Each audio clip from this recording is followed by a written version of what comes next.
hard about whether there's anything that ever needed hiding. After all these years, there must be some things even I've forgotten about.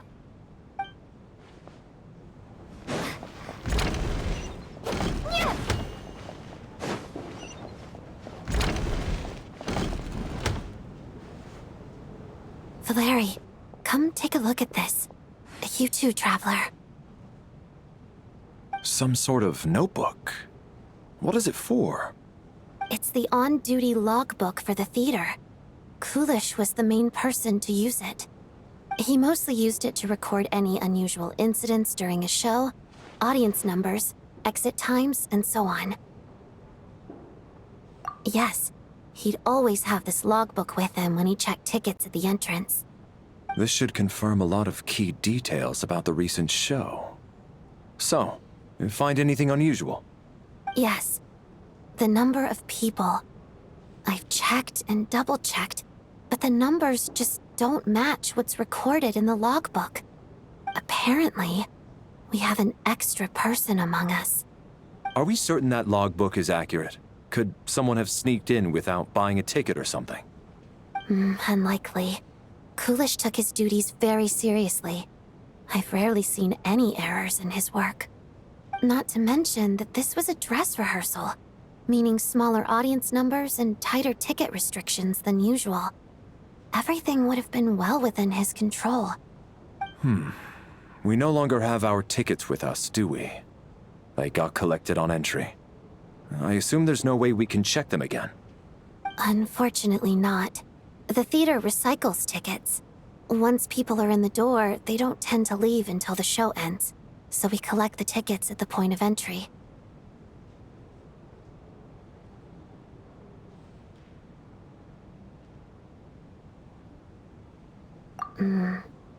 Still, I'm inclined to believe that this discrepancy in the head count is significant somehow. Did an extra person just materialize out of thin air?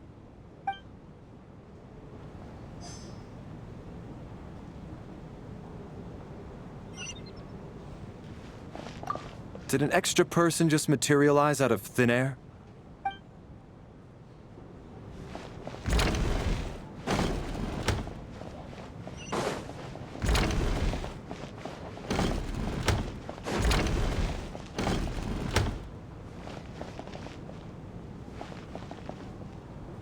Tonya? Did you find anything? Not yet. Still looking. So... Are we supposed to be looking for something paranormal? I think I'd prefer teaming up with you than looking around on my own. This looks like somebody's notebook. Shall we read it together?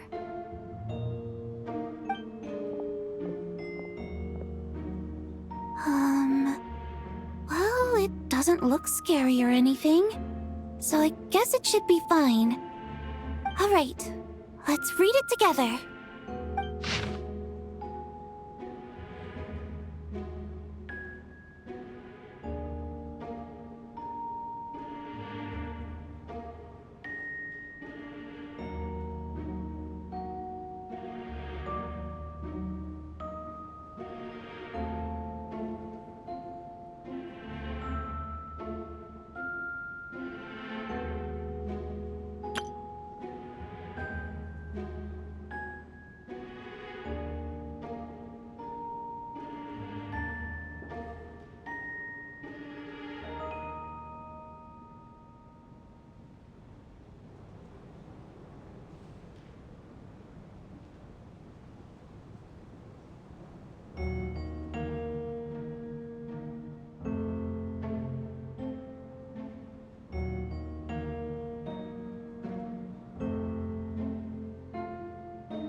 Huh.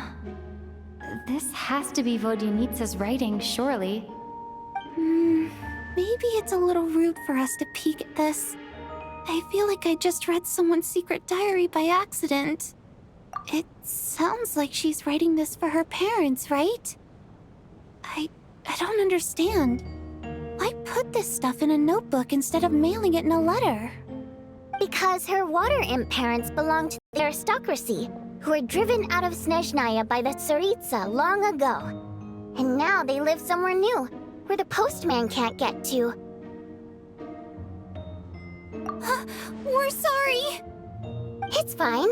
My fault for not storing it properly. I can't leave things lying around and everyone scouring the place for clues. Alright, give me my notebook back. I'll take over the investigation in this room.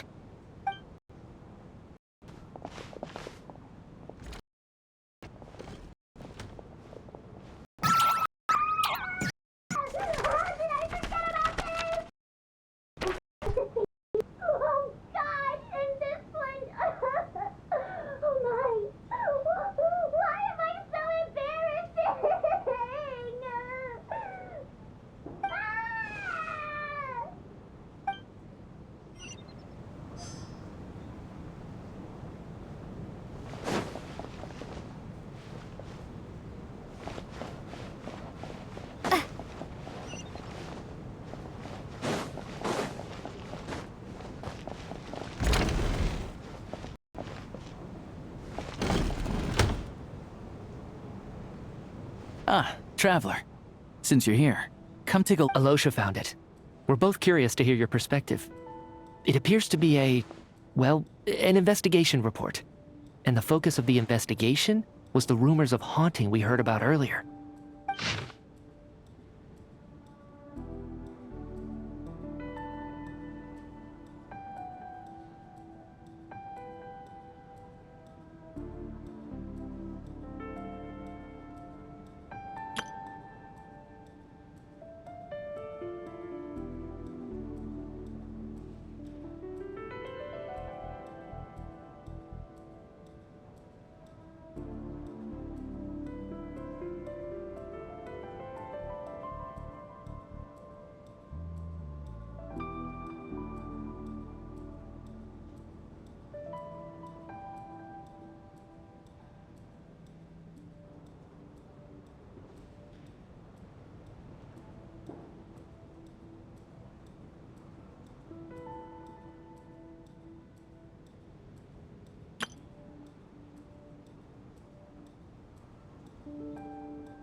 An investigation report, huh?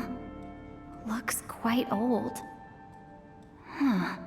This person's name looks to be of Sumeru origin to me. Was the investigator from Sumeru? The theater manager must have hired an investigator once specifically to look into this issue. But it doesn't look like anyone ever looked at the report. Presumably, the manager wanted to know if the supposed haunting was dangerous, while also being fearful of word getting out in case it affected the theater's business. Anyway, the bottom line is, the haunting is actually real after all. It's caused by an obstruction in the ley lines. Is there any chance this is the key to finally making some progress with the murder cases? Leyline problems are pretty unexceptional to me by this point.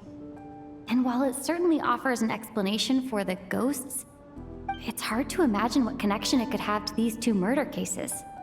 Some of the language that appears at the very end of the report caught my eye. Angel civilization, ley line renovation? My area of research doesn't touch on any of that, so it's completely outside of my wheelhouse. Huh? A piece of paper just fell out from the report. It landed right by your feet.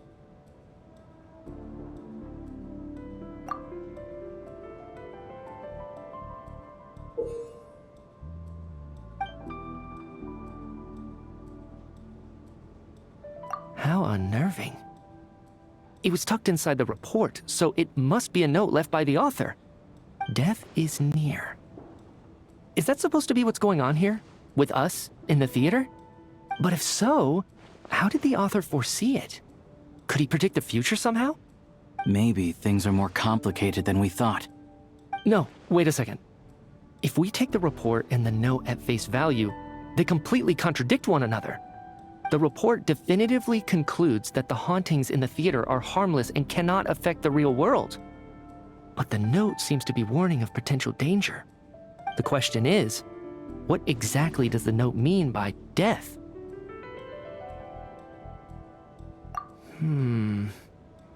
The various ways we could interpret this keyword lead in completely different directions. Let's pause our analysis here for now. I think we need more information.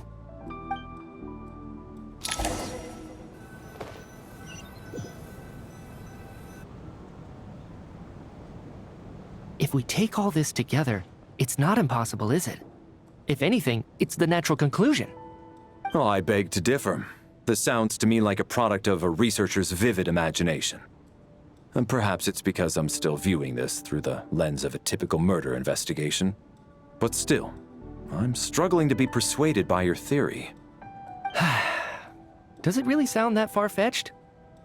Alright, well, let's treat that as speculation for now. I do agree with what you've said, so let's go with your idea for now. Good. Okay, now that we finally have some meaningful leads, I think it's time to reconvene. Let's get the others.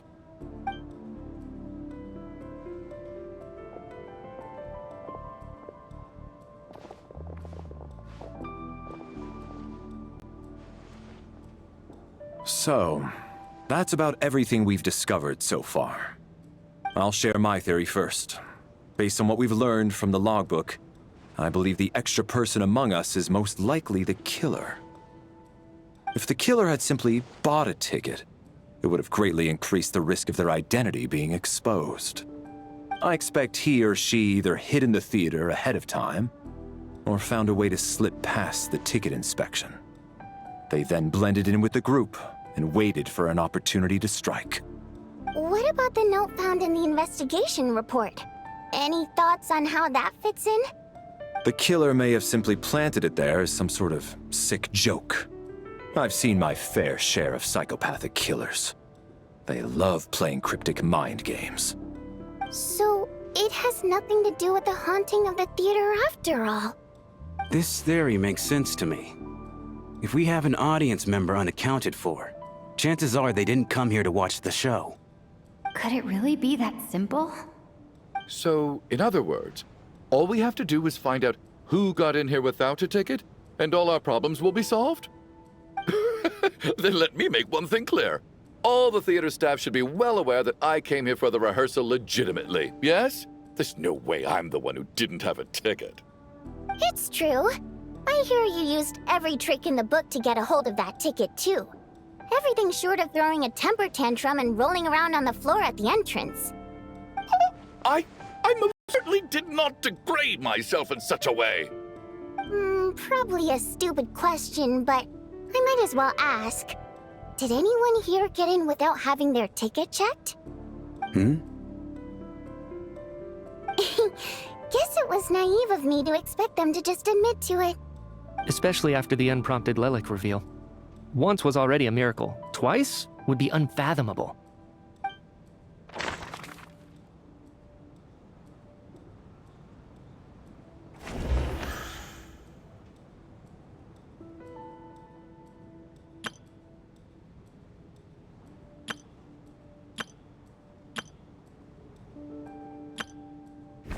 Tonya received her ticket the same way I did. I assume Child got both of them together. In any case, I knew in advance that Tonya was coming.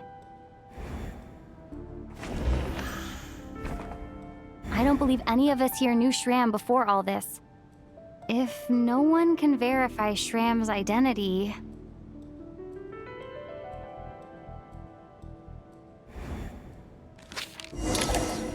Mr. Shram, did you really go through the ticket inspection to get in here?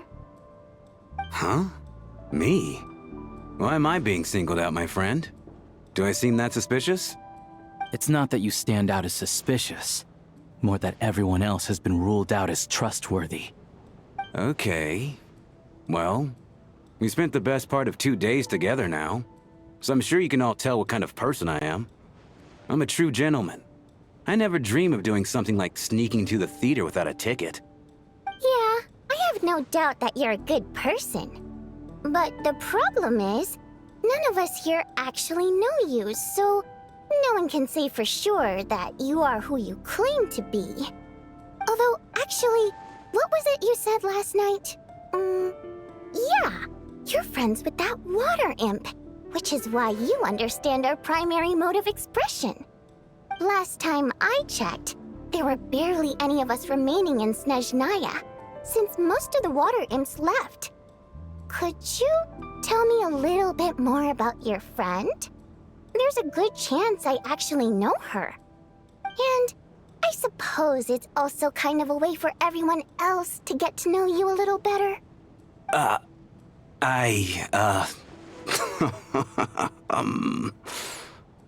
Good grief. Are you blushing? Pull yourself together, man. Stop giggling like a teenage boy. It's revolting.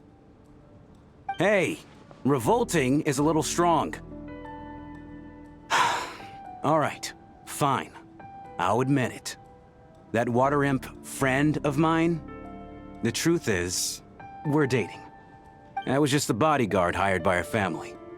But the stars must have aligned, because sparks began to fly between me and their daughter. Never in my wildest dreams did I think I'd get so lucky. We don't need details. Just get to the point. Okay. I'm just a little hesitant to reveal her name, that's all. You know how it is. These are delicate times. Even with me to protect her. If word gets out that she's dating a human, both the Fae and human factions will give her a hard time. Really? Wait, no. That can't be. Huh? Shram, what the devil are you talking about? Why is everyone looking at me like that? Surely you can understand where I'm coming from. Delicate times? Factions? Yes? You know, the Civil War? Last time I checked, the Fae and the humans were still at each other's throats. If I'm not mistaken, the last significant civil war in Snezhnaya history was over 400 years ago, when Her Majesty the Tsaritsa had just taken the throne and was consolidating her reign. What do you mean, 400 years ago? What's going on here? Is Shram from the past? All right, Mr. Mitya, you win this round. As far-fetched as it is, it appears that your theory may be correct. I'm just as amazed as you are. I didn't even believe it myself, to be honest. Is someone going to explain what's going on here? From the look on your face, you figured it out too, haven't you, Traveler?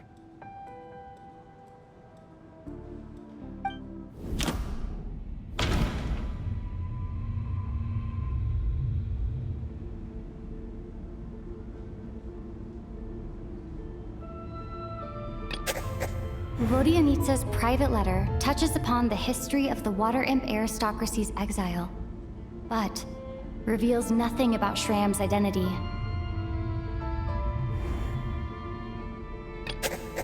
That seems to be the case. Shram's the extra person, but there's no way of learning his identity from this clue.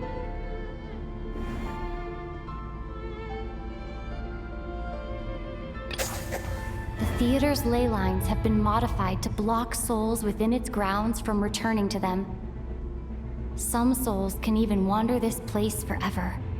Mr. Shram's statement proves he's from hundreds of years ago, and according to the investigation report on the theater hauntings, Mr. Shram is very likely a lost soul wandering the theater.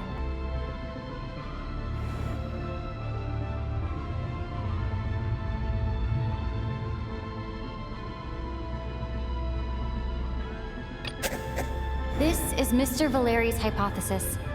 If there is no supernatural element to this incident, it's very likely to be true.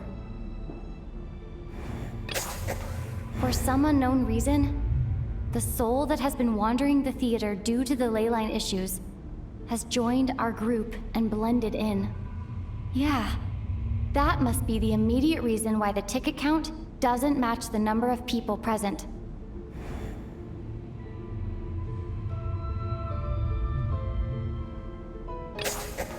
The contents of the investigation report have been verified. There are indeed ley line issues and wandering souls in the theater. Death likely symbolizes the deceased. Mr. Schramm, for instance. Death is near. Huh. That must mean that there's a dead person in our midst. Yeah, the logic is clear now. The investigation report said that there would be souls stuck wandering around the theater because the ley lines were cut off. Mr. Schramm must be one such soul who died in the theater a long time ago. In which case, that also makes him our extra person. So when the note said death is near, it must have been referring to death as in the deceased, people who died a long time ago. Someone who died a long time ago. In short, there's a dead person among us. The extra person we've been searching for is a ghost from the past. You mean I'm a ghost? No. Don't make jokes like that, my man. There must be some mistake. But even if I was dead, I know for a fact I didn't kill anyone these past 2 nights. Yeah.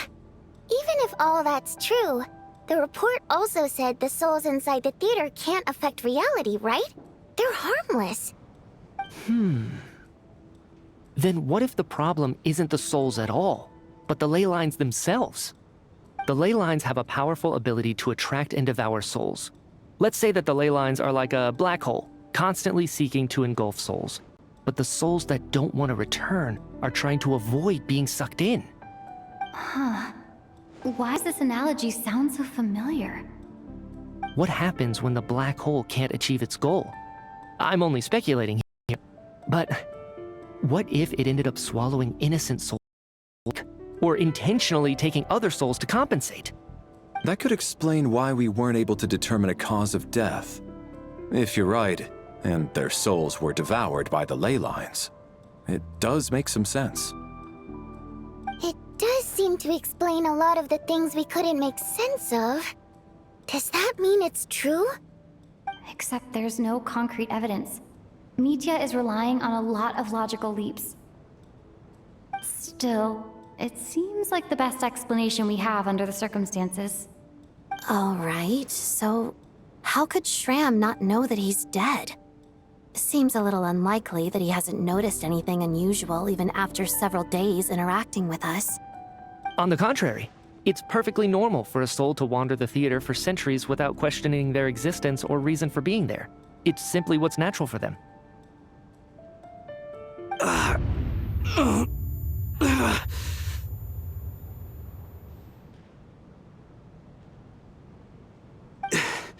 You know what, Mr. Brainiac? I think you might actually be right after all. I'm trying to remember and... even though my head feels like it's going to explode, I think... it's all coming back to me.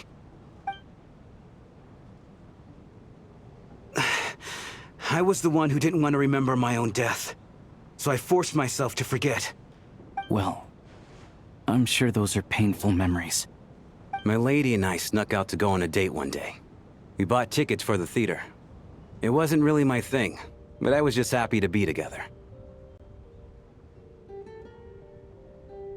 All of a sudden, a group of people burst into the theater, shouting for all the water imps to get out, performers and audience members included. It was clear the conflict between humans and Fae had reached a boiling point. This time, the extremists were even coming after the water imps who had nothing to do with the war. I thought I could pull one over on them, so I took off my jacket, draped it over my lady, and tried to sneak out amid the chaos. But I got caught. They started shouting, calling me a traitor to humanity.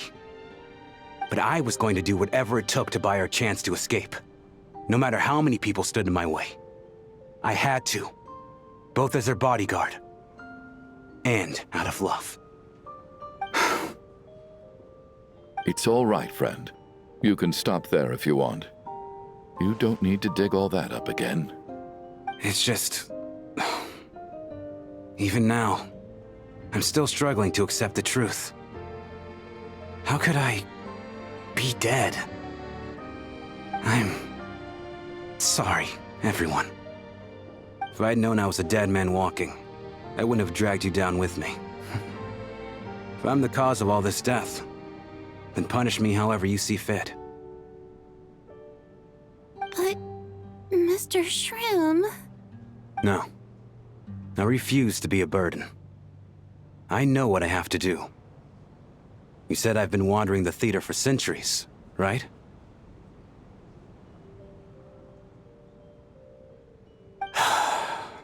I guess it's high time I got a breath of fresh air. Out there, I mean. I'll leave this place, and take all this death with me. Go out on my own terms. Mr. Shram, I'm sure we can figure out a different course of action. My good sir, we both know I'm not supposed to be here. I should have accepted my death long ago. One way or another, this has to end. Unless you're saying this goes against another one of your military principles somehow. No, I'm speaking on a personal level this time. Let it go, man. Oh, wait. One last thing. Miss Waterimp. My lover. Her name was Litia. Litia Ozarova. Do you know what happened to her? Ozarova. Oh, Auntie Ozarova. That's what we all called her. I remember her as a very kind elder. She had a bunch of kids, too. I'm so glad she survived. And she had lots of kids? Good. That's... good. I could hardly expect her to stay single just because of what happened to me, right? As long as she went on to be happy, that's all that matters. Besides, I'm dead. My soul's been wandering around here for so long because I was worried about her. But now, I can go without regret. There's no need to see me off, my friends. I've enjoyed our time together over these past few days. Perhaps we'll meet again in the next life.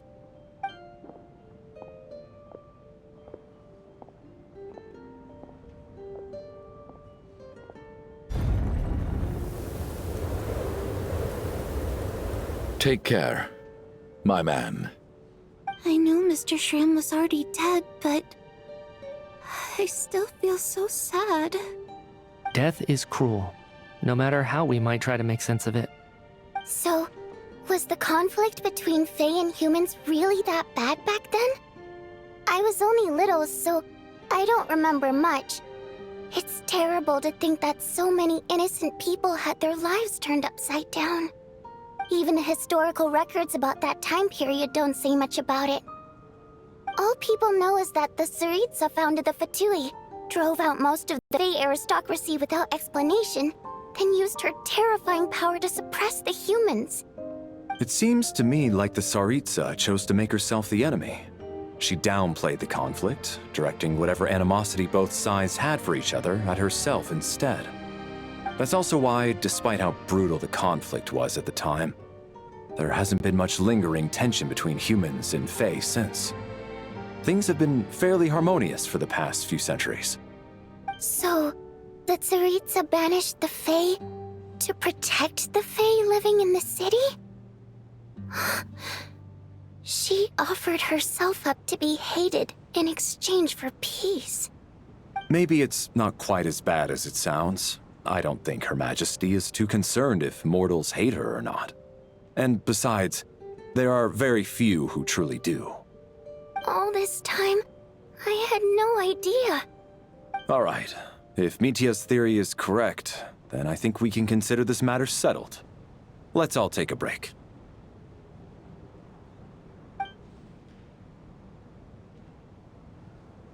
Ugh, if only this blasted storm wasn't still raging on.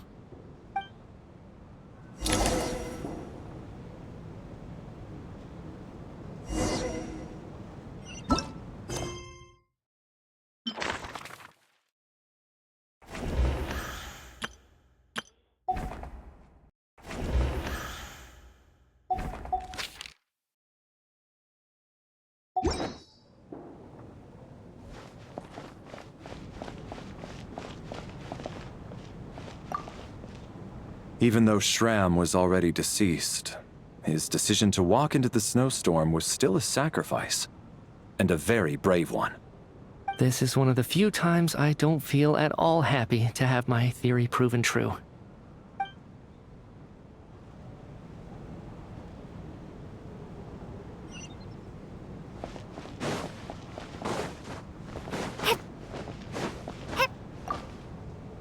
I was actually planning on hiring him as my bodyguard after we got out of here, you know.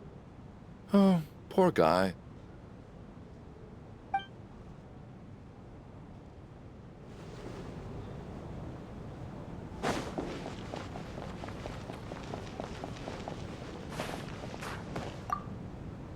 Well, at least it seems like Mr. Shram stayed optimistic until the end.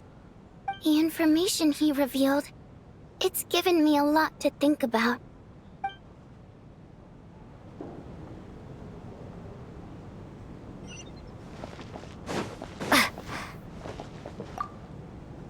At least the lingering regret that kept him here has been put to rest. That's not necessarily a bad thing.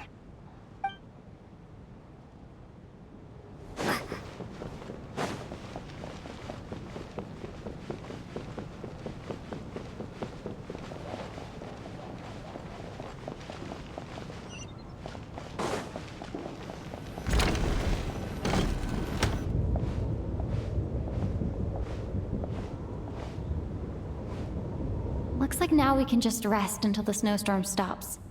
I still can't believe Shram turned out to be a ghost who'd been in the theater for hundreds of years. To think he was dead this whole time. What a strange turn of events. Knock, knock. Knock, knock. You know the door isn't closed, right? You don't have to knock. Think of it as a signal then. When I'm entering someone else's room and I knock, I'm here as Odette. If I don't knock, it's Lelik. Thanks. So, why did you come to find me? Is there something I can help with? Vodyanitsa said you knew about my secret identity from the start.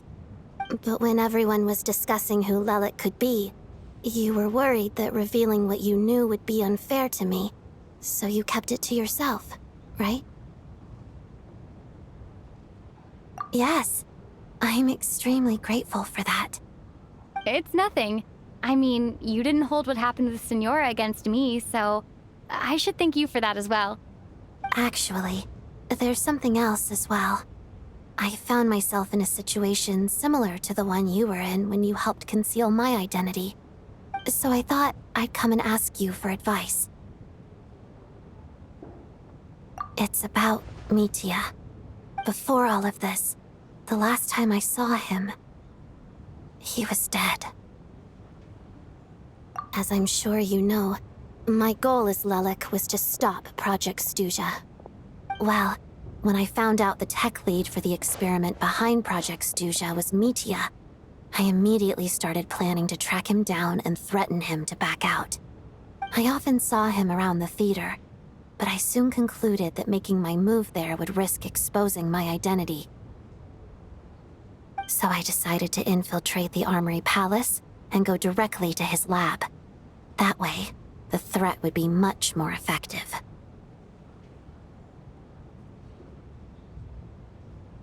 Well, I suppose there was a bit of luck involved, but I am a Fatus, so I already had some familiarity with the building's layout.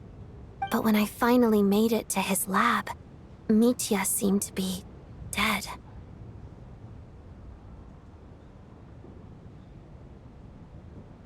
I checked his breathing and his pulse. He had no vital signs whatsoever. I'm certain of that. I thought maybe another anti-Project Snezhnaya activist had beaten me to it, and chosen a much more brutal method, so I made myself scarce. That's why you were so on guard around Mitya that first night here. Yes. When I saw him sitting in the audience during the performance, I could barely contain the shock. To me, it was a miracle. Somehow, he'd come back from the dead. But then, the murders started happening and things got so complicated that it wasn't really at the front of my mind. That is, until Mitya himself said there must be a dead person among us. Then I couldn't ignore it any longer. And yet, you thought that bringing it up right away would single Mitya out, just like when everyone was suspecting Lelek. Exactly. I thought there could be something I was missing. Besides, we soon figured out that Mr. Schramm was a ghost, and we knew there was only one extra person, so we thought he had to be the one. But now it seems like there's another candidate. I understand why you kept it to yourself. There was so much information being thrown around during that discussion. Bringing up Mitya would have just introduced more confusion. So, what do you think we should do? Let me confirm one thing first. When was it that you found Mitya dead? Around a week ago, sometime in the afternoon. A week ago? That's earlier than I thought. I saw him just a few days ago at a restaurant. That definitely would have been after you found him dead. He seemed completely normal to me, chatting with Vodyanitsa, trying to avoid Valeri. So he was definitely alive on that day. Huh. Well, all I can say is I know what I saw. Here's a thought. The reason we even suspected a dead person could be among us was because of the problem with the theater's ley lines. But Mitya's death happened inside the Armory Palace. The ley line issue affecting the theater shouldn't reach that far. You're right. I guess he doesn't fit the profile of the person we were searching for. I think the chances of it being him are very low. Surely he can't have died for real in the Armory Palace. Unless what? Unless he really did come back from the dead. You're right. Do you think we need to disclose this to the others? Huh, what's this? A private meet and greet? Where do I line up? That's not what's going on here. Well, I was just making the rounds. Thought I'd try to lighten the mood a bit. Vodyanitsa's handing out food if you're hungry.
What is going on with this storm? Could it be connected to that monster that just arrived in Snezhnaya? I almost hope it is. Her Majesty the Tsaritsa left to vanquish that beast herself. We just need to wait for her triumphant return. Do you think people still feel the cold after they die? I'm wondering about Schramm. Oh, maybe we should have given him a coat before he went out there. Death itself is cold, isn't it? I'm sure the storm will embrace him. Well, I hope he has a safe journey. I'm going to miss him, I think. It's not like we can blame him for Rampana and Kulish's deaths. Thinking back on it, we barely made it out alive ourselves. Once we get out of here, how are we going to explain what happened to their families?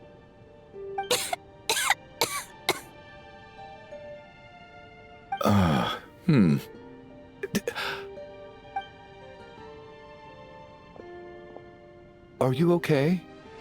Here, take this. I've never used it.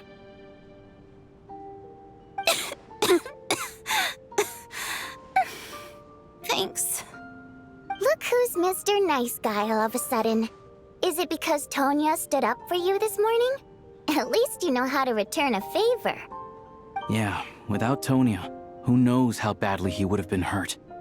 I told you already, I never intended to resort to violence. Duh, bunch of rascals. Little girl? I was rather surprised when you spoke up for me this morning. I didn't think I had many admirers here, so, thank you. Oh, no need to thank me. I said some bad stuff about you too. I've been, too embarrassed to admit it, but, you remind me a lot of my daughter. So kind to everyone, but never lets her old man off the hook. Unless my wife and I are having a fight, then she's always on my side. Especially when she was little. Every time I took her out...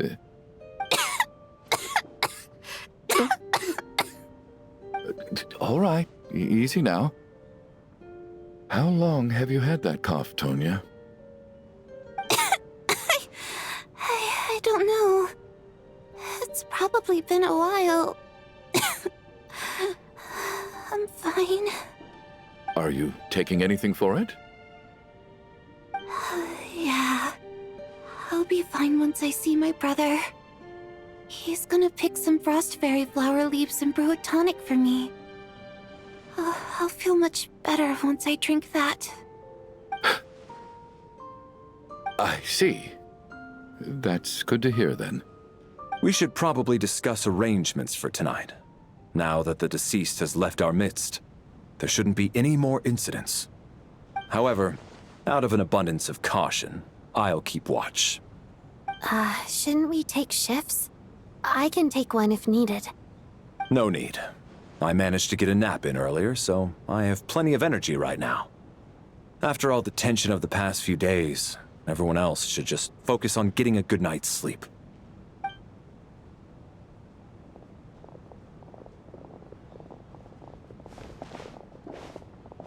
What a long day. This whole situation turned out to be way more complicated than I expected. But Valeri's right. I should just try to calm down and get some rest. The last thing I want is to give myself nightmares.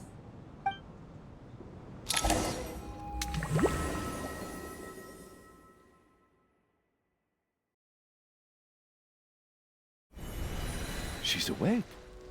She's awake! Get over here, you big lug, and take a look! If you must call me something, call me Mr. Door. The Black Mist is coming. You need to go. Are you all right? Can you walk?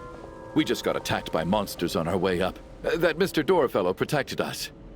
He just seemed to come out of nowhere. Not much of a talker, but when it comes to taking down monsters, that man doesn't hold back. Curses! The Black Mist is catching up to us. We need to keep going.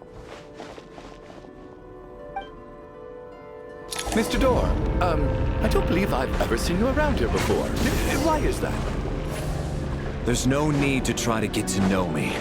I'm just Mr. Door. I have to find the door that belongs to me. Oh, looking for trouble. Quick, get rid of them! I can just push these ones off. No need to thank me. This is where my duty lies.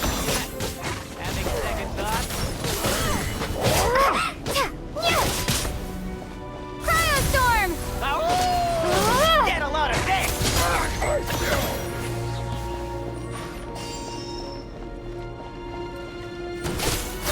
What the?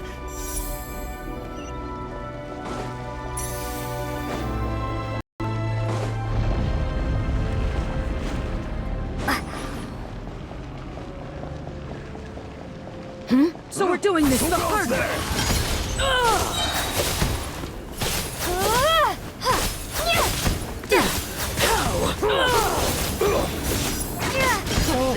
Remarkable, Mr. Door.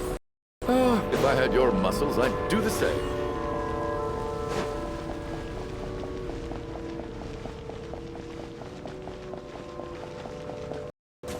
Our none of these doors the one you're looking for?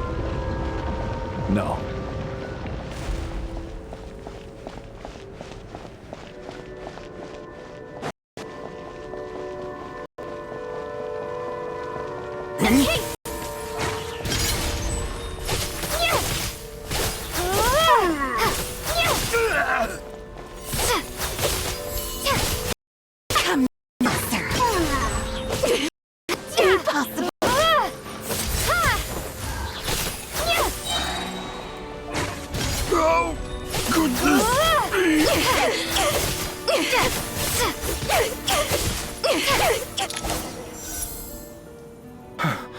I'm so exhausted.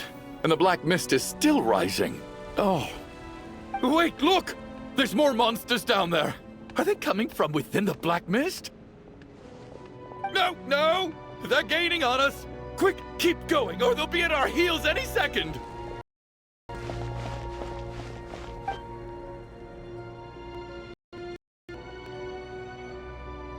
Mr. Door, what are you doing? We need to get out of here. They're coming!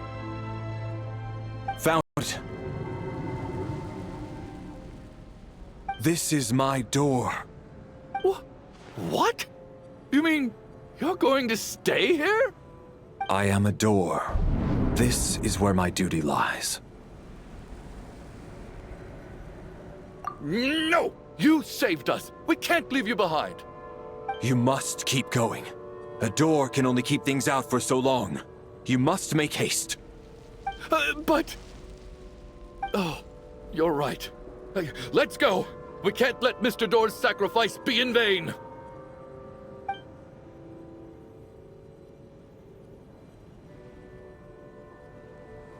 The black mist isn't moving anymore. Looks like both the monsters and Mr. Door are gone. I didn't just imagine all that, did I? Surely I wasn't so scared out of my mind that I hallucinated a door as a human being.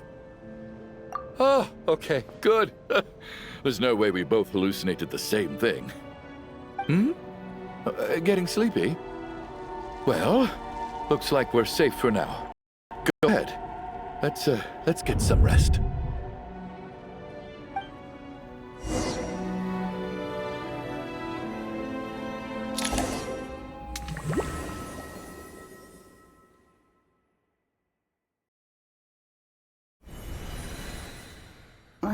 What time is it? Is it morning? I think I had a nightmare. Oh, I guess everyone's still asleep.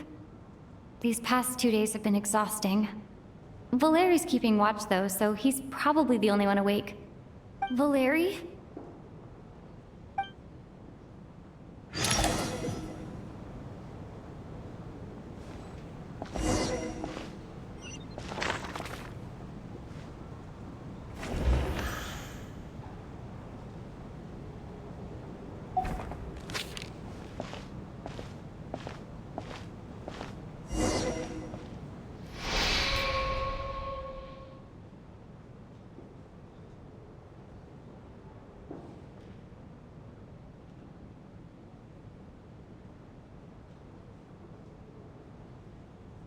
Wake up!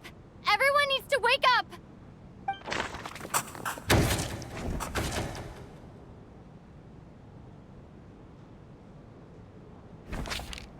Just like the last 2 nights. No clear cause of death. I've been a real thorn in your side, haven't I, Mr. Valeri?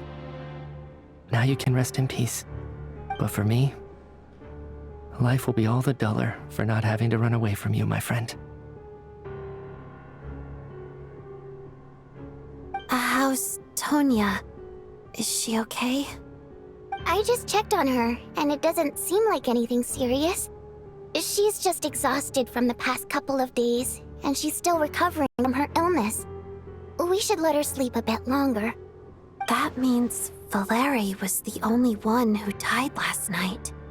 If Valeri was awake and keeping watch, it would have been impossible to kill him without waking everyone else up. That much is certain. This is so frustrating. Why has nothing changed since yesterday? I thought we already dealt with the dead person causing all this. Actually, one thing has changed. There's only one victim this time, not two. Does that mean...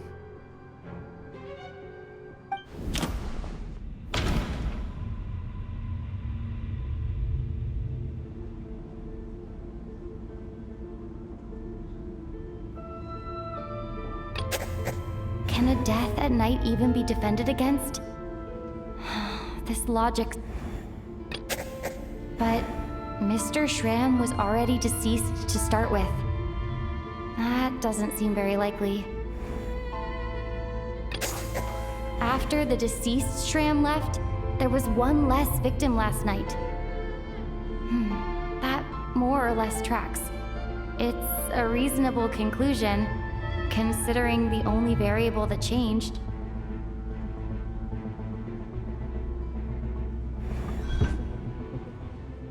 Oh, the number of people who die each night is equivalent to the number of dead among us. That's your theory, right? Exactly. We identified Mr. Schramm, and the night after he left, the death toll dropped from 2 to 1. By that logic, there must be one more dead person left among us. Another one? But there was only one person unaccounted for in the ticket checks, right? The head count should match up now. Having an extra person was definitely a cause for alarm, but being one person short isn't nearly as unusual.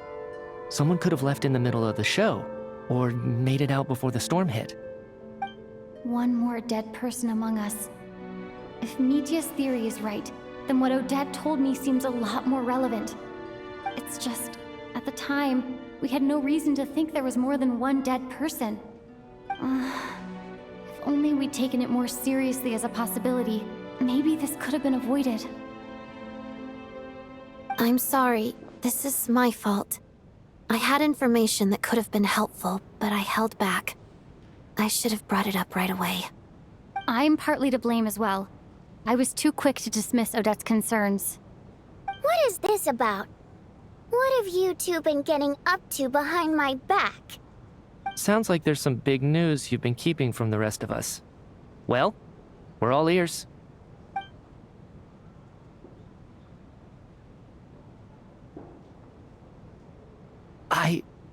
I'm the dead person? Wow, that's certainly news to me. Odette and I talked about it yesterday, but we thought it just wasn't possible, so we left it at that. Yeah, I don't blame you. If I'd been there, I probably would have reached the same conclusion. It just sounds too unbelievable. Let me just try and verify this. I just scoured my memories trying to think back to the afternoon Miss Odette mentioned. But I honestly have no recollection of dying. That's where I'm different than Mr. Schramm. Having seen Mr. Mitya a few days ago myself, I also find it hard to believe he could be the other dead person among us. Well, if it isn't Mitya, then who? Do we vote on it? If you don't mind me asking, Traveler, I believe you mentioned that you know Tonya's brother. Had you ever met her before all this? No, never. Wait, are you saying... Now just 1 minute. I know where this is going. You can't just randomly point a finger at anyone you want. You're in the hot seat, and all of a sudden you want to divert our suspicions onto somebody else? Trying to pick a fight, Mr. Chuganov? Whenever you open your mouth, all you do is attack people, and I've had enough of it. If you don't want to engage in a civil discussion, you can shut up. You little brat! Did Mitya ask about Tonya because he suspects her? I suppose I only identified her by age and nothing else. Could that mean... I'm just saying, you're going around casting suspicion on people for no reason. How could Tonya be dead? I can vouch for her, if nothing else. I've seen her before. She's the sister of that Harbinger, isn't she? The one called Child. Oh, really? You're telling the truth? Since being here, I don't think I ever mentioned she was Child's sister specifically. Does Chuganov actually know her? If Chuganov can vouch for her, then it can't be Tonya either. In which case, it seems unlikely that there's another dead person among us at all. Miss Odette, could you go over that afternoon with me one more time, when you found me dead? No problem.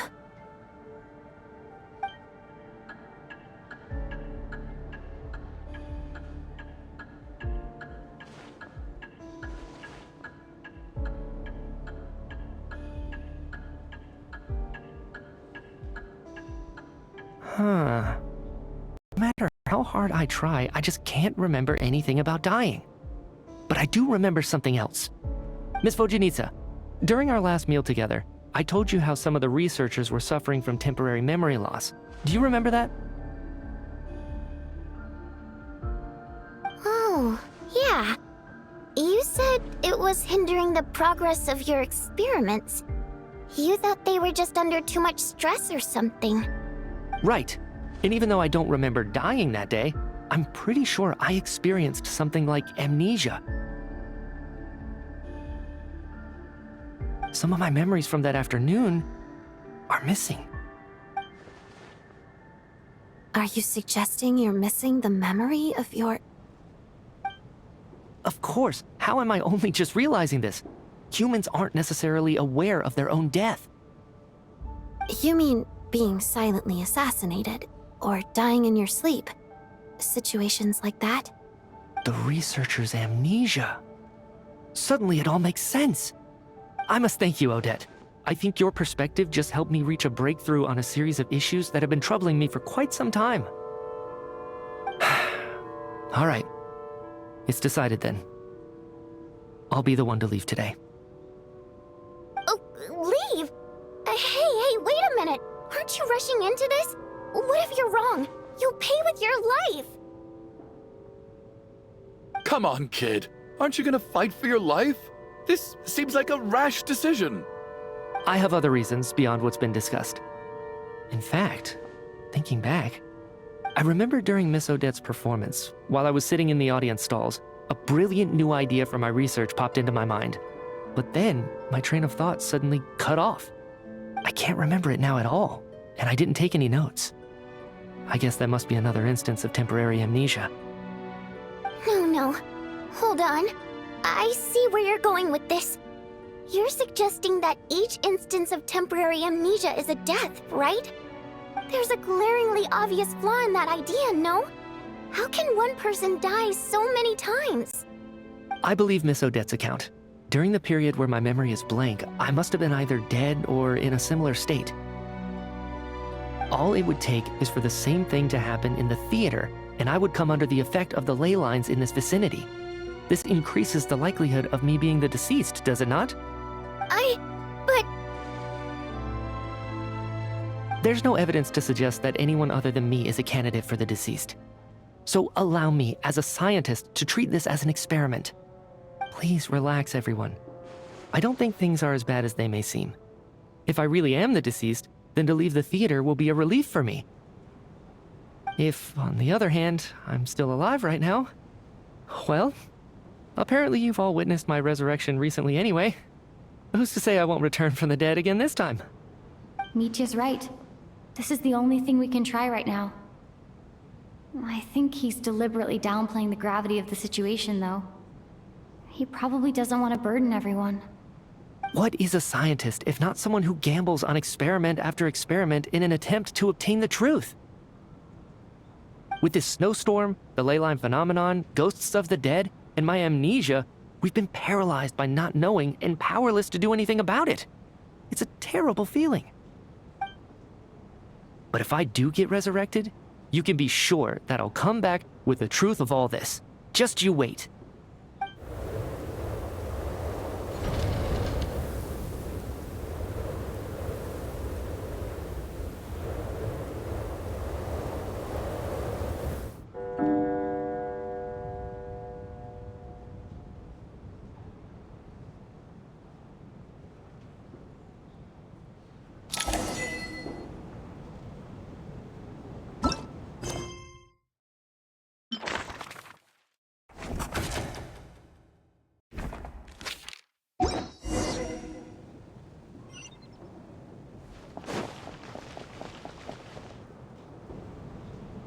Mr. Mitya. I didn't even get to see him one last time. Maybe it's a good thing that you weren't there to see it. It was a hard thing to watch. I hate goodbyes. Why does it feel like everyone around me is slowly disappearing? Not just in here, I mean. In the outside world, too. Maybe it's the realization that, at the end of life, everyone has to face it alone. Come to think of it, the main reason we're still alive right now is pure luck. Each morning here, for every one of us, there's the chance that we might not wake up. You could take it a step further and say that the same is true outside, too. Who can ever be 100% sure when they drift off to sleep that they'll open their eyes again in the morning? If I make it out of here, I'm going to cherish every moment that I'm awake and live without any regrets. Without regrets? I feel like a strange sense of anxiety has been quietly growing inside me over the last 2 days.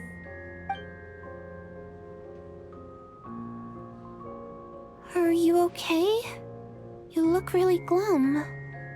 If something's bugging you, let's talk about it. There's only a few of us left here now. After everything we've been through, what's the point in keeping things bottled up? I have a travel companion named Paimon.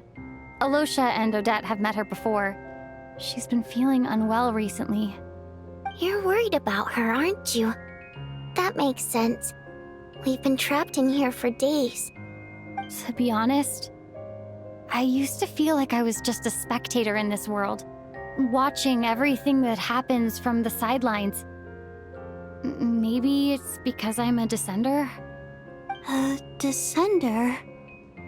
But with Paimon by my side, over time, I slowly felt my connection to this world growing stronger. She loves eating, sleeping, and having fun, but she's also a great guide. It's her authenticity that makes this whole world feel more real for me. Over the last few days that we've been apart, I've often caught myself wondering, what would Paimon say if she were here right now?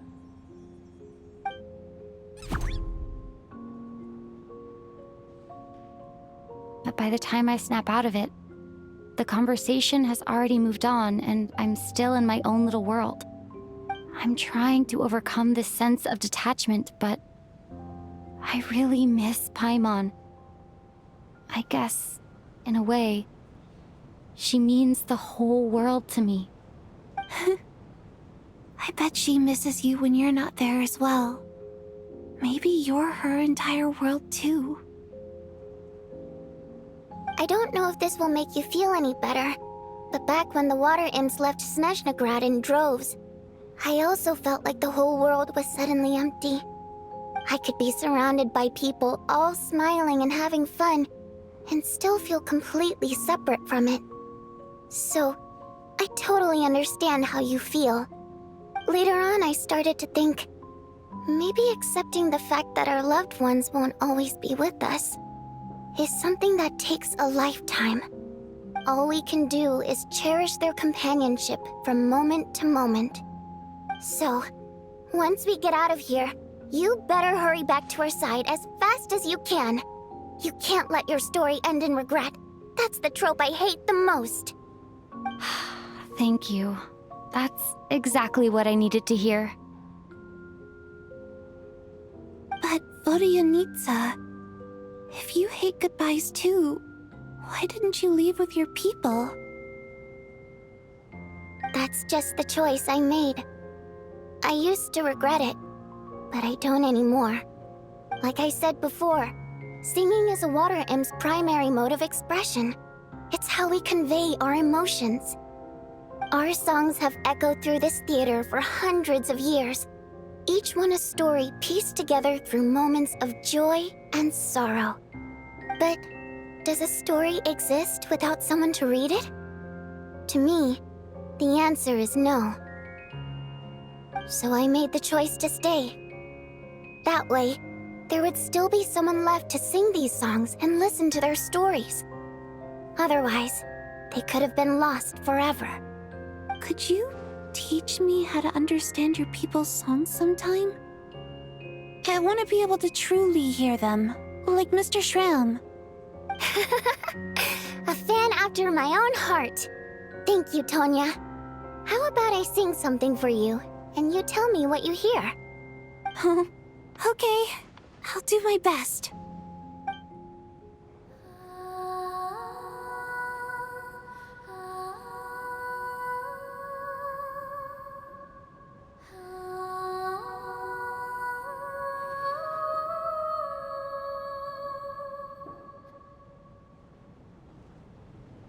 I've never heard that one before. I feel like I can hear a sense of longing somehow. I wonder why that is. Color me impressed, Tonya. You're a keen listener. Most people can only tell if a song is happy or sad. I didn't think you'd be able to pick up on such specific details. So, what's the song about then? Come on, tell me! I've actually never performed this song in the theater before, because it has more of a ceremonial purpose for our people. It's not meant for the stage. It means something like, "May those we have lost watch over us, and follow this song back home in the night, so that we might be reunited once more."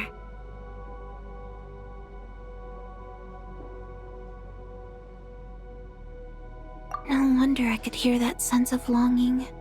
You sing it for loved ones who have passed away. I hope it reaches them. It's getting late, Tonya, and you're not well. We should all turn in early. I suppose there's no reason to keep watch tonight. Okay. But, before I go to bed, could you sing that song a couple more times for me, Vodyanitsa? Of course. Anything for my #1 fan.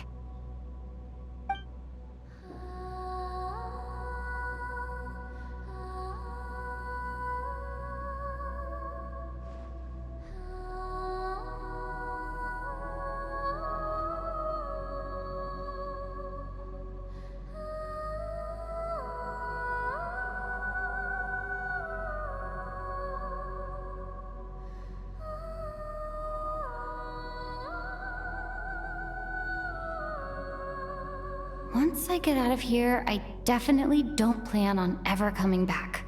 But I guess that means I'll never get to hear Vodyanitsa sing again. That's a sad thought. Before I fall asleep, I should cherish this moment of companionship while it lasts.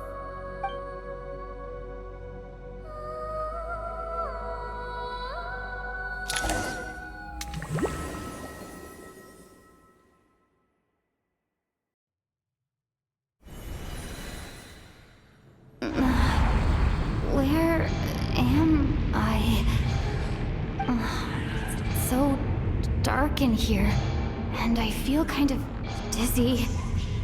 Am I alone? Huh? What was that noise?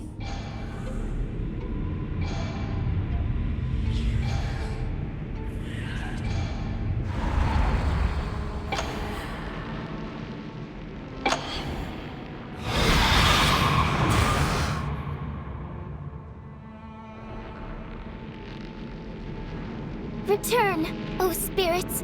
Fulfill your oath of protection.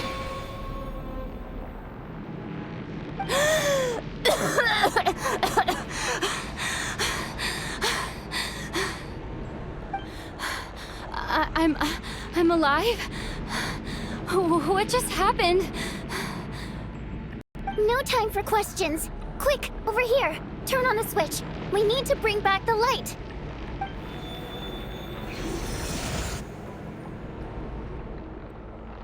All right, we're safe. The spirit just now is called Night Prayer. The light subdues her, but she'll attack without a second thought in the dark.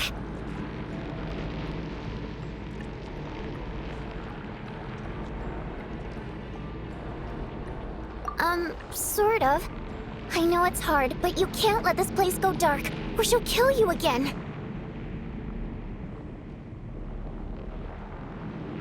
Yep.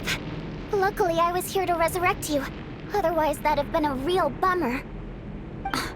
A bit more than a bummer, I'd say. Wait, so you have the ability to resurrect people? Sure I do. I'm your guardian spirit after all.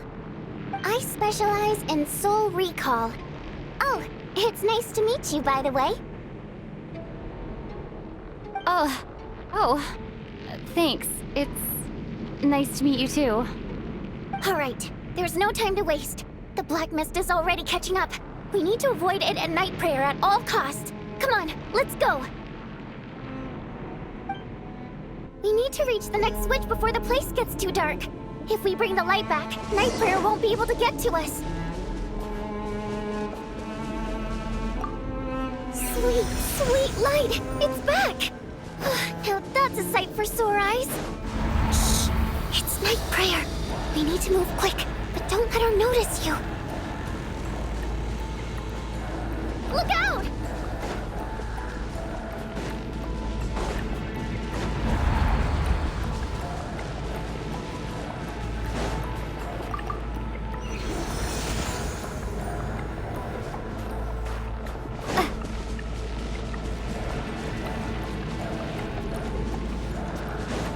The next switch is over there.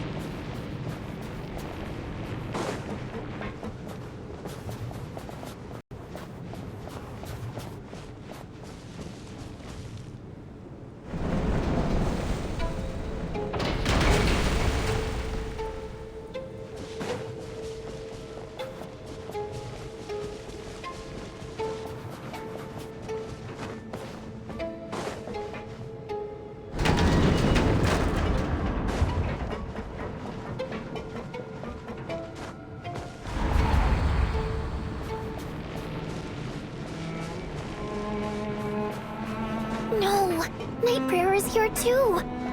This can't be the only path. Let's head up there and take a look. The switch is just up ahead. Hurry!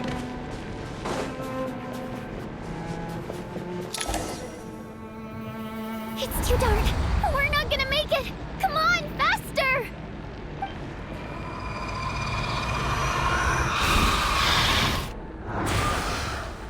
Traveler! I won't let you die like this. Not on my watch.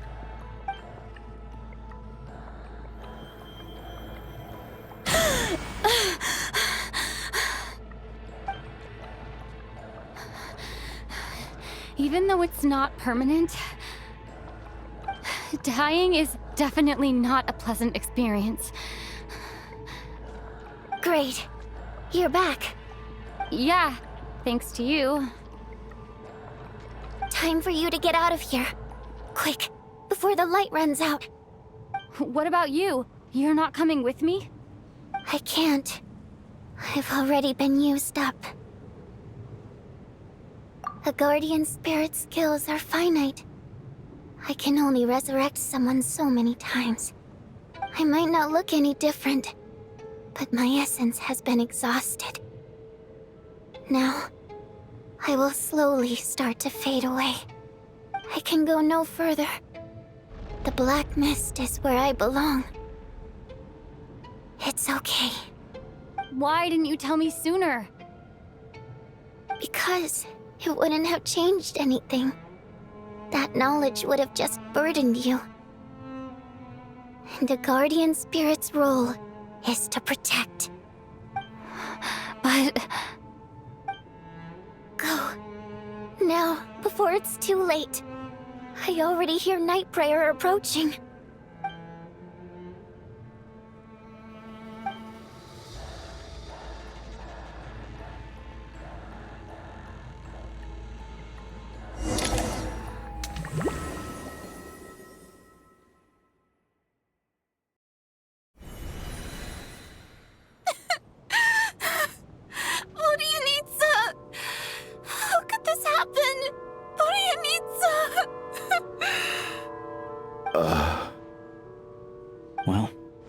guess there's no need to inspect the body.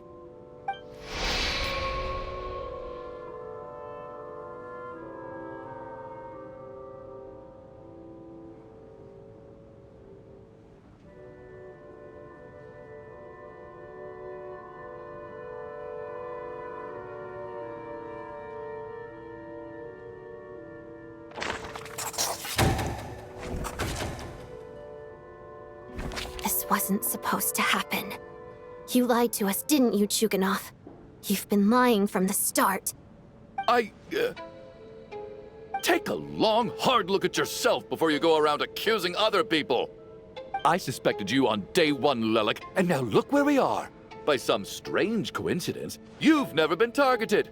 You just happen to have survived this long? No, you should be the prime suspect. And you, little hunter, ever so content with staying on the sidelines. Yet you were the one who stopped us from leaving from the start! Why are you trying to keep us here? Now you're just lashing out indiscriminately. That's either a sign of anxiety or a guilty conscience. Where was all this passion and bravado before? Decided to fight until the bitter end. Is that it? Is that a threat? Fine, bring it on. You think I'm afraid to die after all this? You want to kill me? Go ahead. I'd like to see you try. After all the trauma of the past few days, everyone's been pushed to the breaking point. Valeria and Mitya aren't here anymore. Someone else needs to step up and take charge. But first, I need to think this through. Considering everyone left, who's the most likely candidate for the deceased?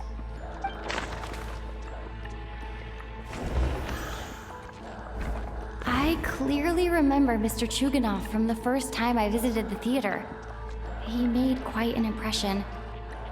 That was just a few days ago, so he's unlikely to be the deceased.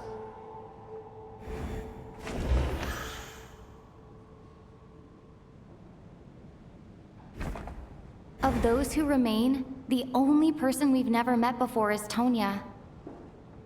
People are easily misled by first impressions. Now that I think about it, child sister was in fact a label I imposed on her due to my own assumptions. But Mr. Chuganov vouched for Tonya's identity yesterday, with basically no other possibilities left. Could it...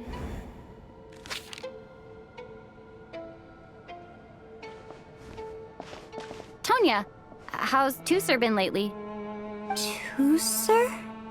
Your brother Ajax must have mentioned me in his letters home, right? Did he say anything about a blonde traveler? No. And my brother's name is Razik, not Ajax. Oh. Chuganov, looks like it's your turn to do some explaining. Yesterday you said you could vouch for Tonya. Why did you give us a false testimony? I knew you were behind this, Chuganov. You've been lying through your teeth from the start. Everything about you is fake, down to the wife and daughter you're always talking about. Your entire family man persona is a charade, isn't it? That night, when I infiltrated your place as Lelik, I noticed you were home alone. Didn't think much of it at the time, just thought everyone else was out. But thinking back on it now, that doesn't seem very likely. My guess is, you live alone, don't you? Even that was a lie? But why would he lie about having a family? Oh! Curses! Oh, why is there no end to this blasted snowstorm? If it would just stop! If it would just stop.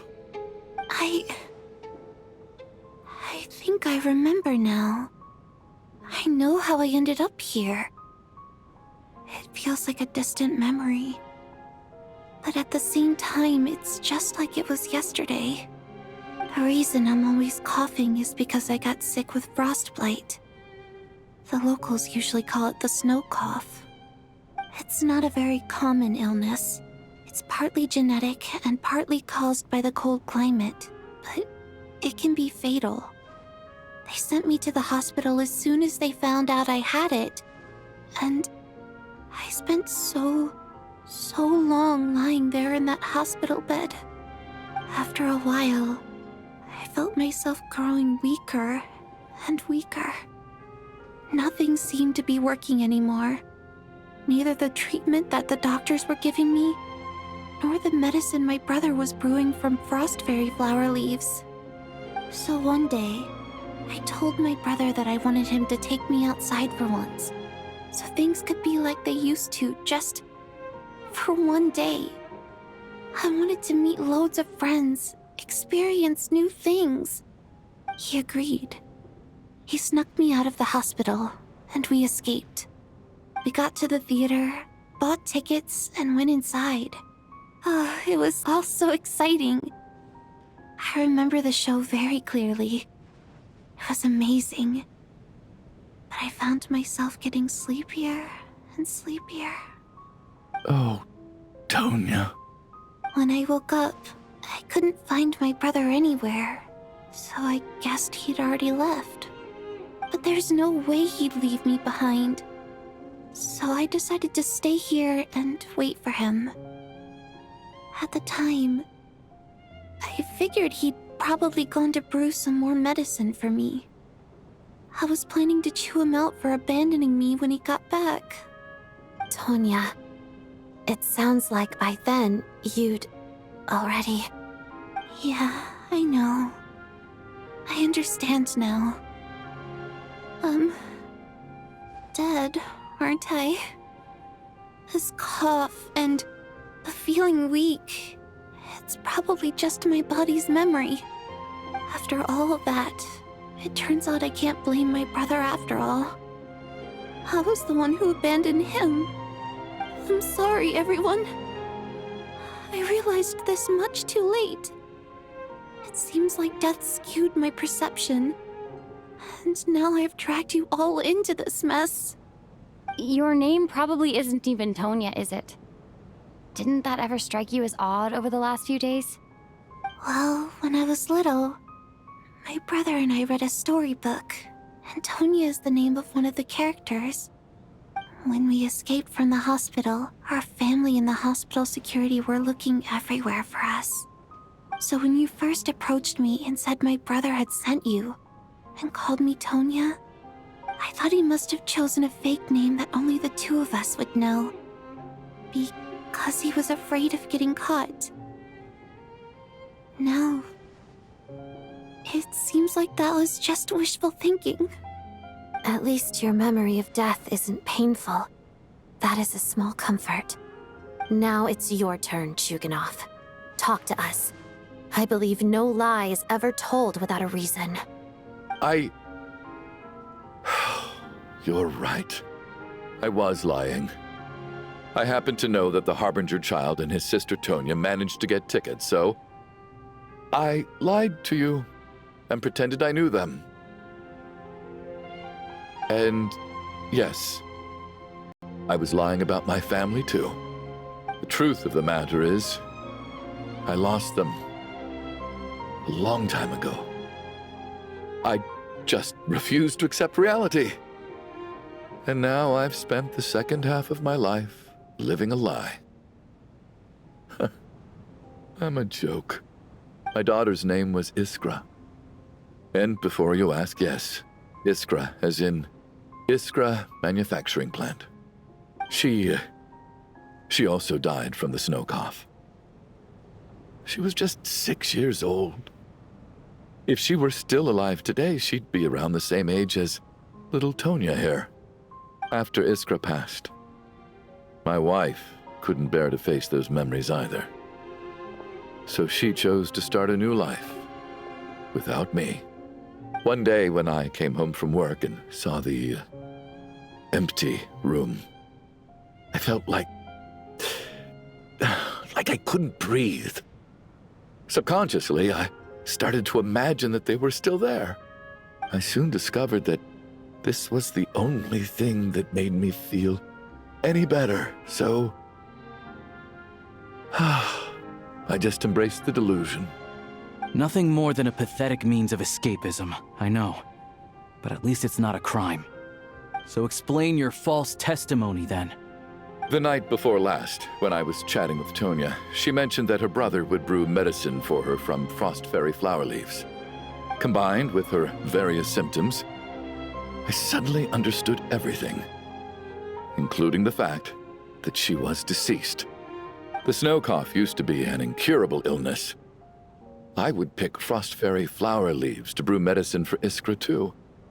It took hours and hours on the stove. But the year after my daughter passed away, the Jester of the Fatui announced that a cure for frost blight, also known as the snow cough, had finally been developed. It turned out that all previous treatments were completely ineffective. No better than random concoctions. That was the final straw for me. I just couldn't take it anymore. Just one more year. One more year, and everything would have been okay. So, more than anyone, I know full well that in this day and age, no one in their right mind would still be using frost flower leaves to brew medicine for the snow cough. Poor Miss Tonya, therefore, had to have been from an era when snow cough was still a terminal illness.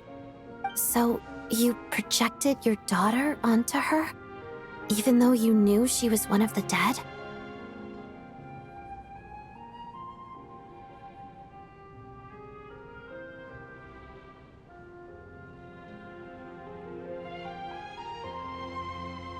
That doesn't make any sense.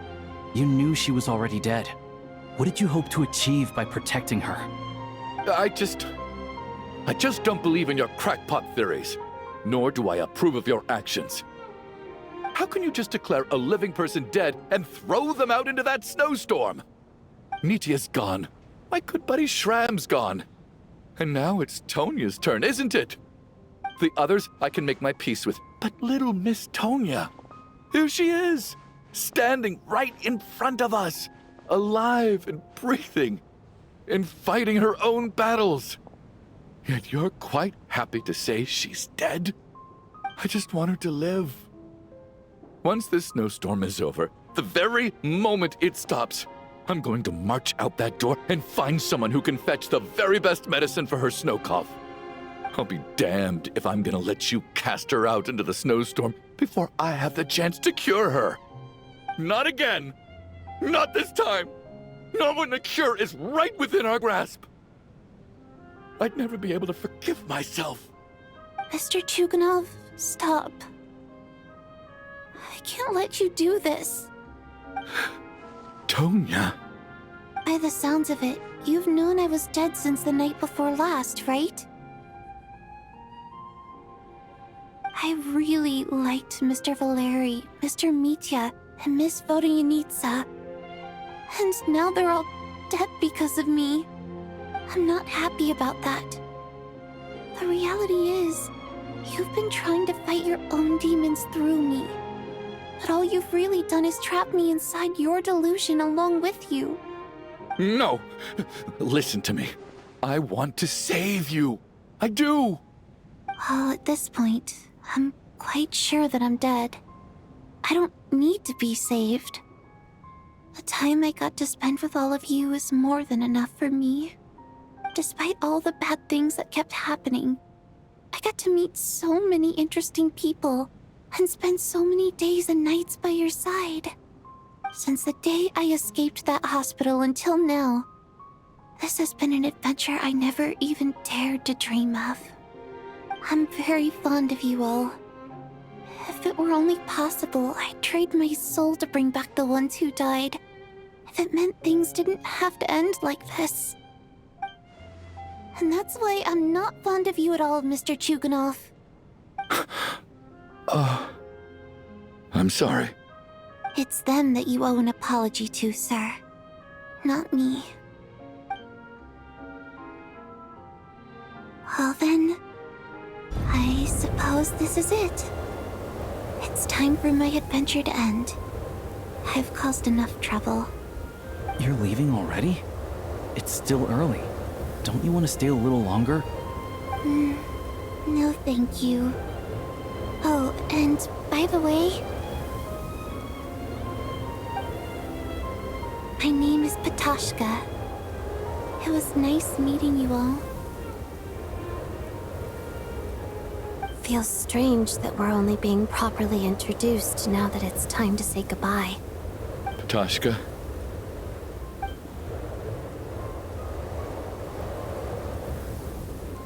What are you doing, Tuganov? Are you crazy? Let me leave. I can't keep lying to myself anymore. In your dreams. Don't think you're getting off that easy when you had a hand in the deaths of so many people. The Fatui have honed quite an array of enhanced interrogation techniques since they were founded. Once we're out of here, Lelik will personally give you a taste of every last one.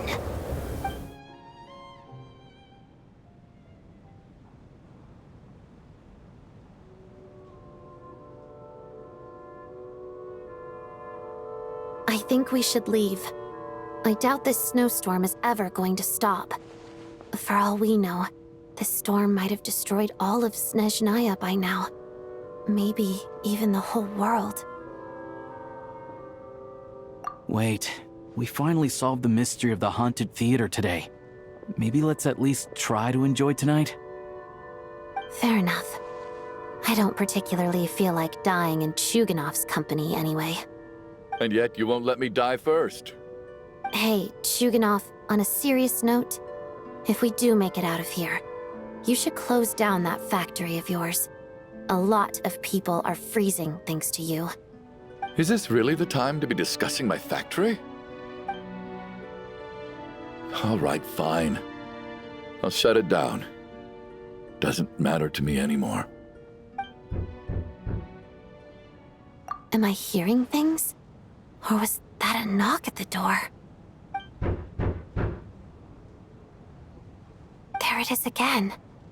But I don't understand. The snowstorm hasn't stopped, has it? Should we open the door? Is this it? Is this nightmare finally over? If the last few days are anything to go by, I probably shouldn't be getting my hopes up. Whatever lies beyond that door at this moment, it could be something even more terrifying than everything we've been through so far.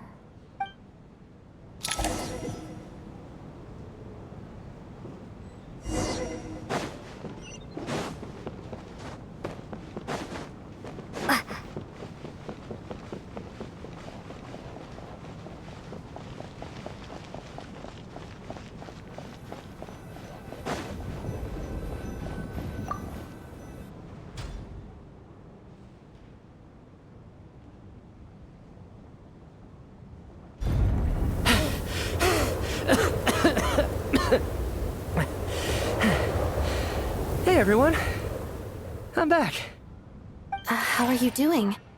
Feeling any better? Much better, thanks. Whew, it is so good to have you guys here. I was a little worried that the theater would be empty by the time I got back. Let me see. Tonya and Vodyanitsa are missing, which means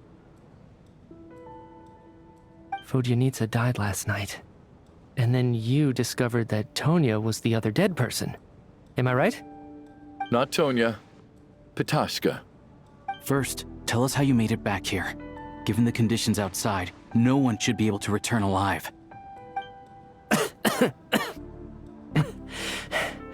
You're right. The thing that got me back safely was a song. I heard someone singing. After walking into the snowstorm, my mind grew hazy. I don't know how long I walked through the storm before my mind completely slipped away. Then, suddenly, I heard the sound of singing. The voice instantly brought me back to my senses, and I regained consciousness. So I followed the voice, searching for the source of the singing. I searched and searched, until finally, just a few moments ago, there was the entrance to the theater, right in front of me. I've actually never performed this song in the theater before, because it has more of a ceremonial purpose for our people. It's not meant for the stage.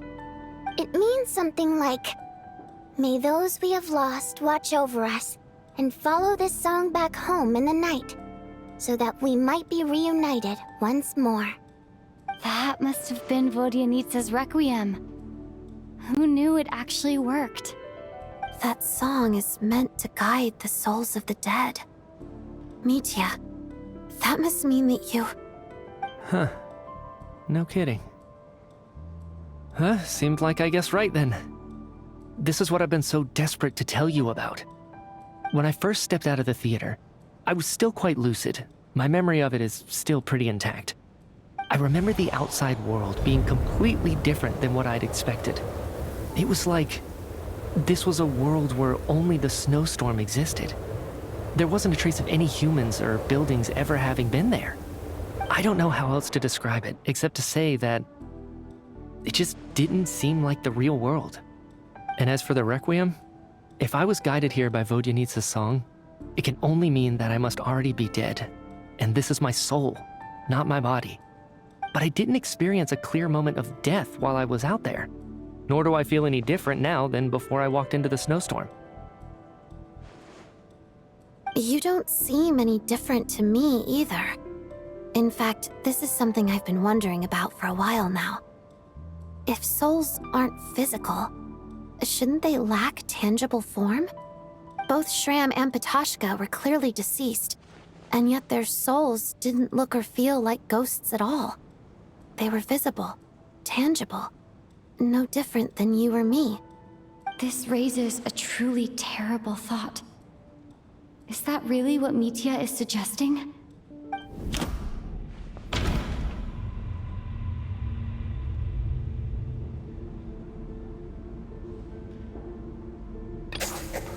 Mitya's soul was summoned back by the Requiem, confirming that he is indeed already dead. And yet, he looks no different from us. Of course, if even the long-deceased like Mr. Shram can blend in with us undetected, then maybe we've all been dead from the very start. And all of us are now souls wandering the theater.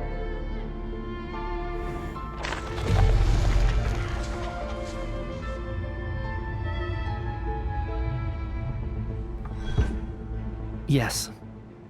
I think that this is probably the afterlife. What did you say?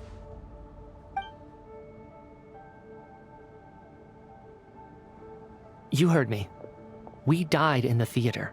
All of us did. But due to an obstruction in the theater's ley lines, our souls are trapped here, while an endless, infinite snowstorm rages outside. It's ironic, really. All that time, we were working so hard to figure out who the deceased among us were, when the truth was, we were all deceased. The only difference being some of us died more recently than others. Do you remember that note, "Death is near"? Seems like we misunderstood what it meant after all. Death was nearer than we wanted to think all along. The note simply meant that all of us were already dead. So all our attempts to survive, our search for the deceased, it was all for nothing? Hard to say. At the very least, we hope 2 lost souls find clarity and go to where they belong. The presence of those 2 is probably what caused our souls to be drawn in by the ley lines. In which case, the deaths we've awoken to over the past few days were just souls returning to the ley lines for good. If what you're saying is true, doesn't that make us the lost souls now? Huh, no wonder. This afternoon, when I was moving Vodyanitsa's body, I noticed that the other bodies in the room hadn't decayed one bit after all these days. That's further proof that those aren't physical bodies at all, but merely our shells here in the afterlife. Am I really dead? This doesn't feel real to me at all. No, that's impossible. This cannot be how it all ends. I still find it hard to believe that all of us are dead. How exactly did we die in the real world? None of us have any memories of dying, right? Not even knowing how we died is preposterous. Good grief! Surely there has to be some reason. Exactly. It's hard to rest in peace when you don't even know how you died. It gave me lots to think about as I strode out into the snowstorm. I racked my brains trying to remember the cause of my death, the exact moment I died, the root of all of this. right up until my consciousness faded. Wait. Hold on. Right before I lost consciousness, I think I saw something. I can't remember. And I think I lost my notebook and pen. Mitya, your hand. Is that blood on your fingers? Huh? You're right. There's blood on the fingertips of my right hand. Looks like it's already dried. When did that happen? What the? I guess this was what I saw. I must have desperately drawn it in my own blood right before losing consciousness. What's wrong?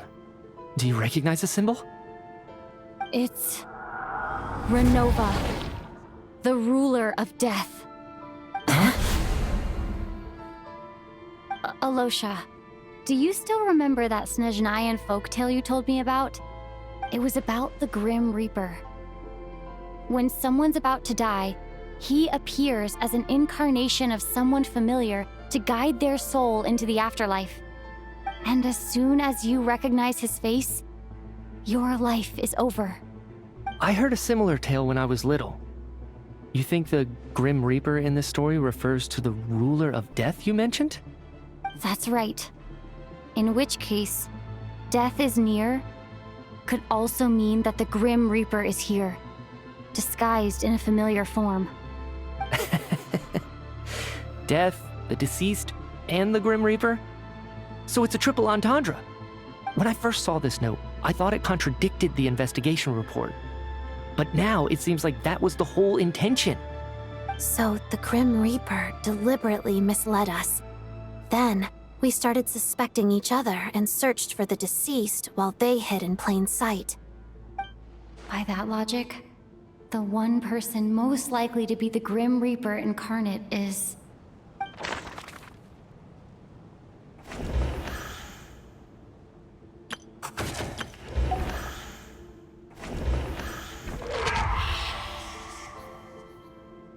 No doubt about it. It's looking back at how everyone has acted over the past few days. Alosha is most likely the Grim Reaper lurking among us.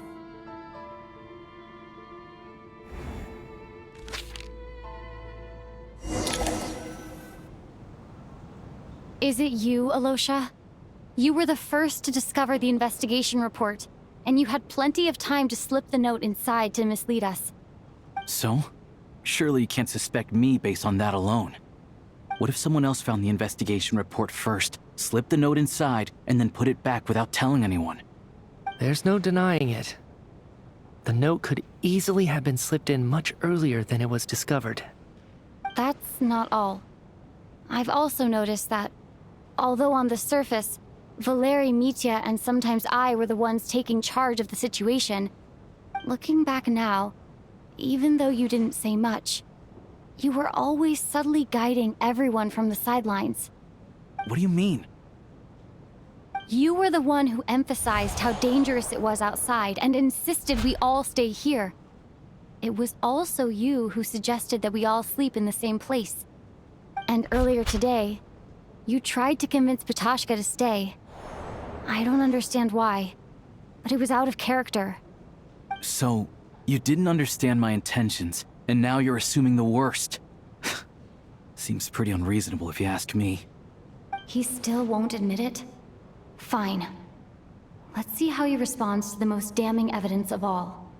The biggest question I have right now is, if the Grim Reaper is impersonating Alosha, then where's the real Alosha? When did they switch?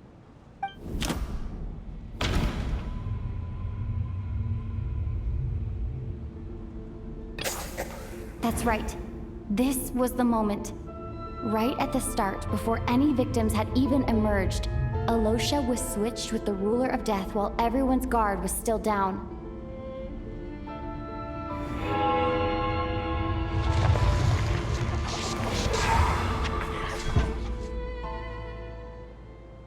When all this began, right after the performance ended and the snowstorm began to pick up, no one suspected anything unusual.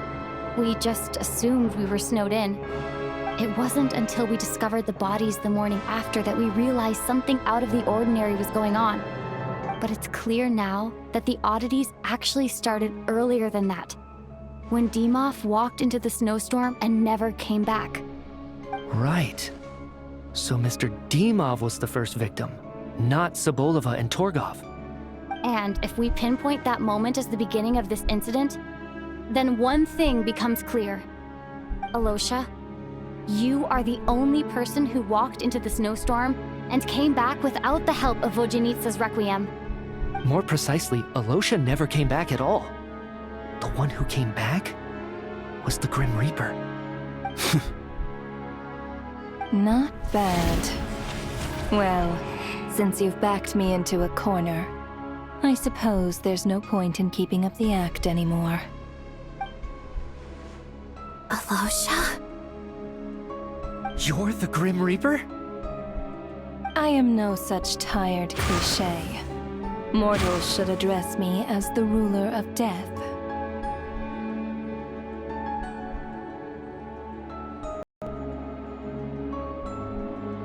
Before being wiped out for good, you identified the two deceased, and even sensed my presence.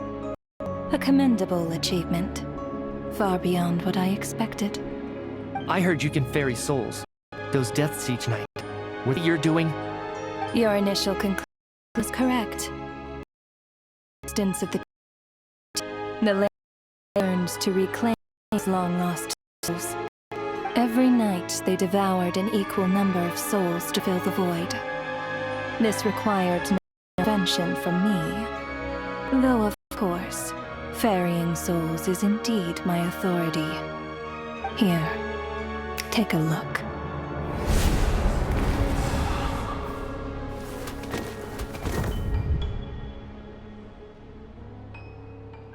What are you doing? That takes care of today's too. Don't get so worked up. You are already dead, and your souls must return to the ley lines. I know we're already dead. You murdered us, didn't you? Murdered? No. Murder is when mortals usurp my authority. Death is my jurisdiction. If I require someone to die, I need not resort to such laborious methods as murder.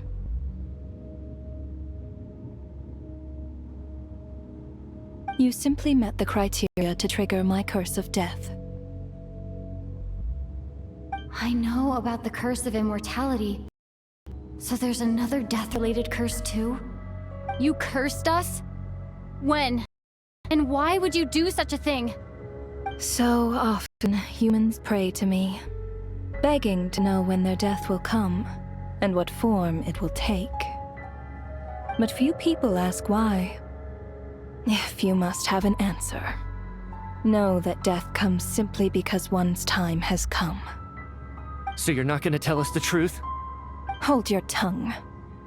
By all rights, you shouldn't even be allowed to speak with me. Those angels from the past are to blame for the reckless renovation of the ley lines here. It's made my work on this occasion infuriatingly complicated. Work? So trapping us here, making us watch our friends die, that's just another day at work for you? You clearly have a lot of questions. Fine. As a reward for your remarkable accomplishments over the past few days, I shall answer a few of your inquiries, provided they aren't too unreasonable. After the physical body dies, the soul must return to the ley lines for that person's death to be considered complete. My work encompasses the entire process of death, including, naturally, the guiding of souls into the ley lines, with which you are now so familiar. You must also be rather familiar with Natlan's Night Kingdom, I presume? It was I who supported the creation of the Night Kingdom. It provided a convenient means of guiding the souls of Natlan. Here, too, the ley lines connected to the theater underwent some modifications. The angels hoped to make them capable of accommodating the souls of some special creations. But this actually hindered their ability to accept ordinary souls to some degree. This effect manifested itself after you died from the curse in the theater, leaving you stranded in the afterlife, unable to achieve a complete death. But if souls who die from the curse of death fail to return to the ley lines within a short window of time, they will miss their chance for good. Then, they will remain forever suspended between life and death, no longer subject to the authorities of either. So if you don't resolve this matter soon, and see all our souls return to the ley lines before long, we'll escape your control. Mitya is sharp. This must be what Renova was worried might happen, and the reason she got involved to begin with. But if you have the authority to guide souls, why didn't you just show yourself and get it over with? Why hide among us in the form of Alosha? You seek to understand the mind of a god. Very well. I'll tell you. This is a theater, and I decided I wanted to watch a show about death. That's why I encouraged you to take the events to the stage. I found myself getting quite immersed. I suppose the entertainment you provided makes up for all the trouble you've caused me by being so defiant in the face of death. There. Are you happy with my answer? Can't say I am. Really? But it fits the stereotypes you humans have about gods. Just moments ago, you were complaining about how infuriatingly complicated your work here has been. Work is work, I get it. There are times when it's a huge pain, but you just have to get it done, right? That's a rather unique perspective for a human. You are in fact correct. There is a pain point in this case. Due to the obstruction in the theater's ley lines, there is a hard limit on the number of souls they can receive each day, making it impossible for me to ferry all your souls at once. Revealing my identity too soon would inevitably have led to futile resistance, and there was a risk that any souls who chose to run would disappear. Then there was the issue of the 2 lost souls you called the deceased. The way you resolved that quandary was all part of my design. That's what I don't understand. If all of us were souls of the dead, what made their presence among us special? For centuries, they have refused to return to the ley lines, exploiting the issues created by the angel civilization to resist being drawn in. Centuries of obsession accumulated during this process. You may think of this obsession as the resentment of the dead, and in this quantity, it was a bomb that could have detonated at any moment. It reached the point where I could not afford to leave it unchecked. But the only way to fix it was to help them acknowledge their own deaths, make peace with their regrets, and willingly walk into the snowstorm. Only then, with my guidance, could they finally return to the ley lines. Otherwise, you would not like to know what the consequences would have been. I vaguely remember seeing Patashka, but in the most terrifying form. Was that in a dream? Is that what would have become of her if she hadn't returned to the ley lines? I see your dreams brought you many revelations. So you see, death in fact grants wisdom to mortals. Souls connect to all things in the world and see the chain of cause and effect between them. It's nothing unusual. Anyway, giving psychological counseling to lost souls is not my strong suit. That is more of an angel's role. It was something I could not resolve directly using my authority, so I decided it was easier to leave the bomb defusal to you. Meanwhile, of course, their presence caused the souls of other members of your party to return to the ley lines each night. From where I stand, that was killing 2 birds with 1 stone. As both issues slowly resolved one another without me having to lift a finger, all I had to do was stay close by and keep the situation under control. Then use my authority to wrap things up at the end. And, of course, while I was at it, I thoroughly enjoyed watching this drama, dealing with death from a mortal perspective, play out on the stage. Sounds like you had it all figured out, Grim Reaper. I just did the math. You said there's a hard limit to the number of souls the ley lines here can receive each day. It's 2, isn't it? That much is obvious, even to a fool. It's time to review this whole affair. If the ley lines can only take in 2 people per day, I need to go over the deaths from these past few days again.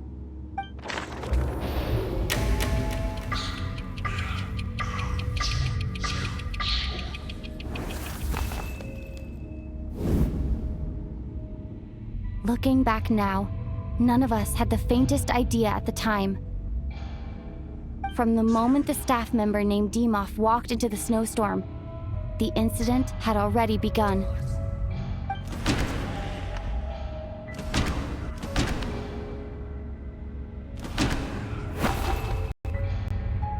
No. Let me go.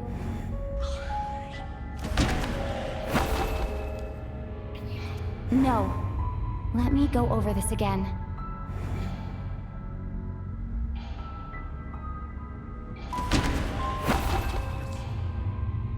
No.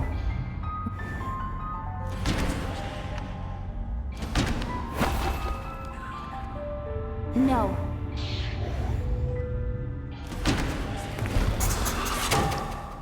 Alosha was the second to walk into the snowstorm after Demoff to investigate. During this process, the ruler of death assumed his identity, making him one of the victims.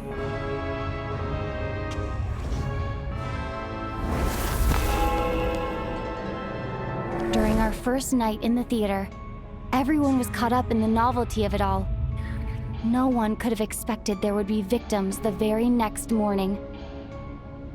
Despite all the confusion, and with the help of hindsight, we finally began to realize that something was amiss with the snowstorm.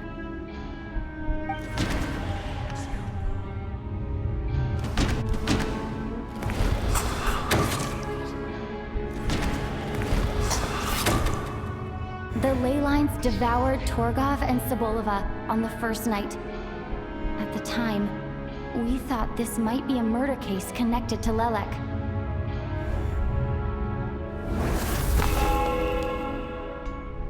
Odette and I spoke a lot that night. 3 people were on watch, but in the morning, we discovered that someone had fallen victim all the same.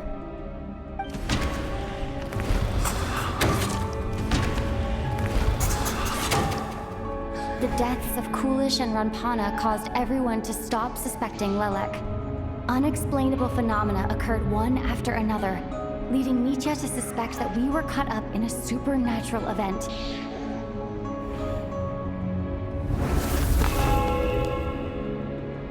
Later, we discovered that there seemed to be an extra person among us, and subsequently discovered the existence of the deceased.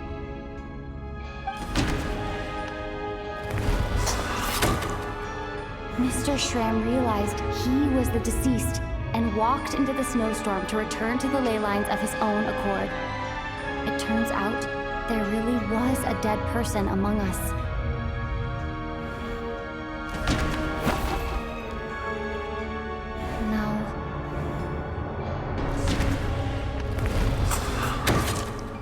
We thought it was all over, but Mr. Valeri's death was a rude awakening for everyone. Once again, the ley lines consumed him during the night. A lot happened today. Mr. Valeri's death led us to discover the connection between the number of deceased and the number of victims during the night.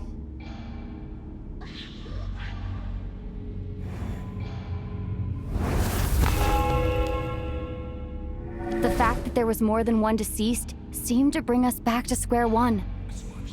Odette revealed some information she had been keeping to herself.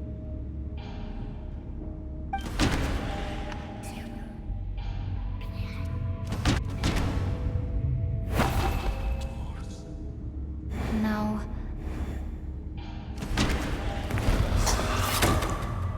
Vodyanitsa was swallowed by the ley lines in her sleep. But the requiem she sang before falling asleep was quite a game changer.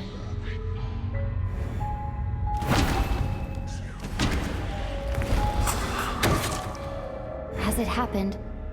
Petashka filled the void left by Mitya's return from the ley lines by walking into the snowstorm this morning. The girl I thought was Child's sister, Tonya, turned out to be another of the theater's deceased. Come to think of it, Petashka was about to walk into the snowstorm at that time, and Renova, unaware that Mitya would return, was concerned that her soul would overflow from the ley lines. That's why she used Alosha's voice to try and persuade her to stay behind. Looking back, I suppose that was an early slip-up on her part.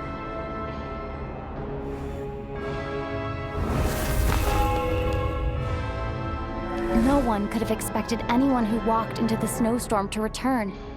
But just after nightfall, Mitya returned, bringing crucial information with him.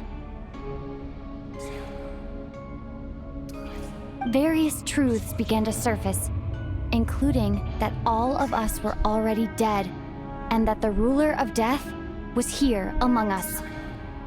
Then, after revealing her true form, Renova callously claimed 2 souls.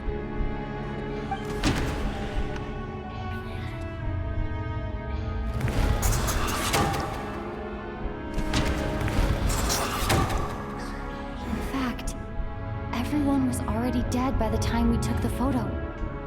And in the days since, we've experienced many more partings in the afterlife. Now, only Mitya and I remain. And the true culprit behind everything still stands before us. In Mitya's eyes, I see the same anger and frustration that I feel.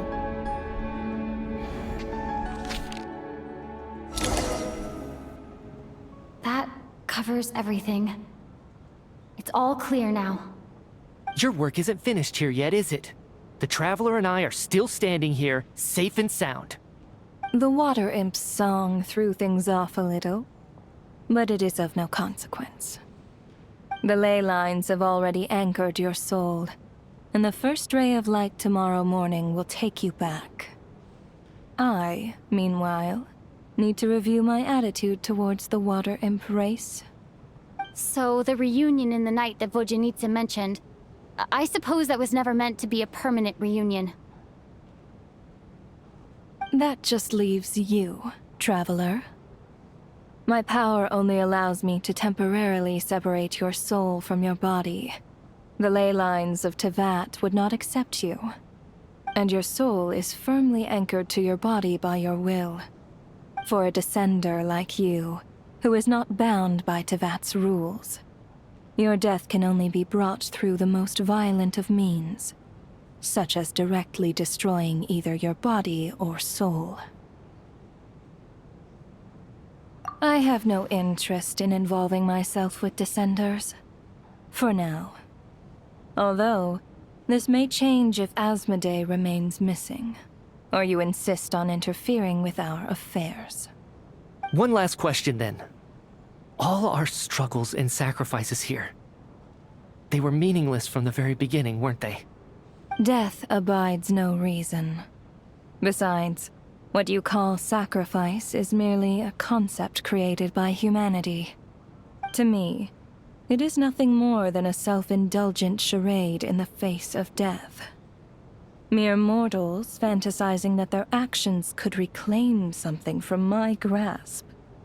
A truly laughable idea.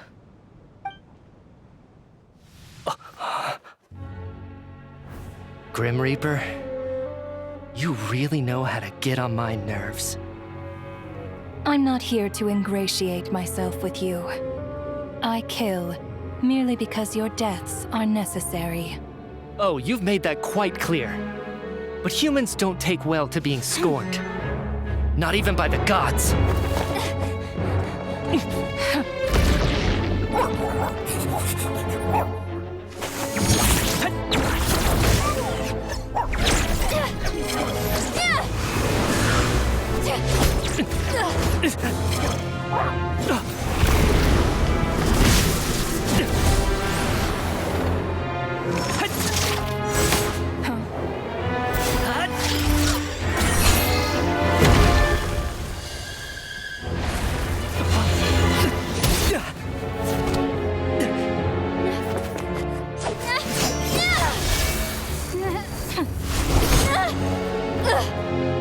This is futile.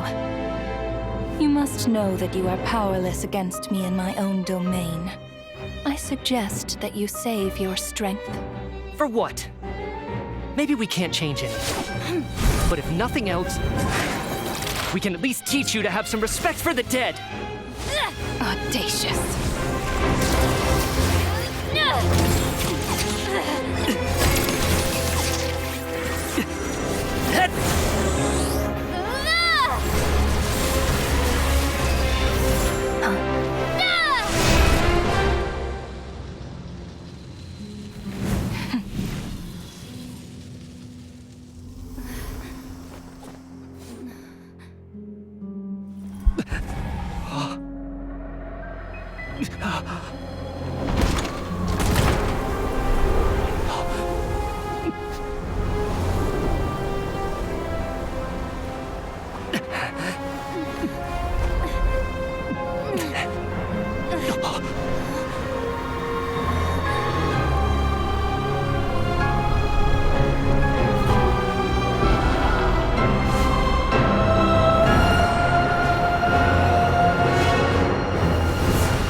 How are you holding up, Odette? What happened to me? How much do you remember? What do you mean? Is the performance over? I can't seem to recall what happened. Has Odette already forgotten?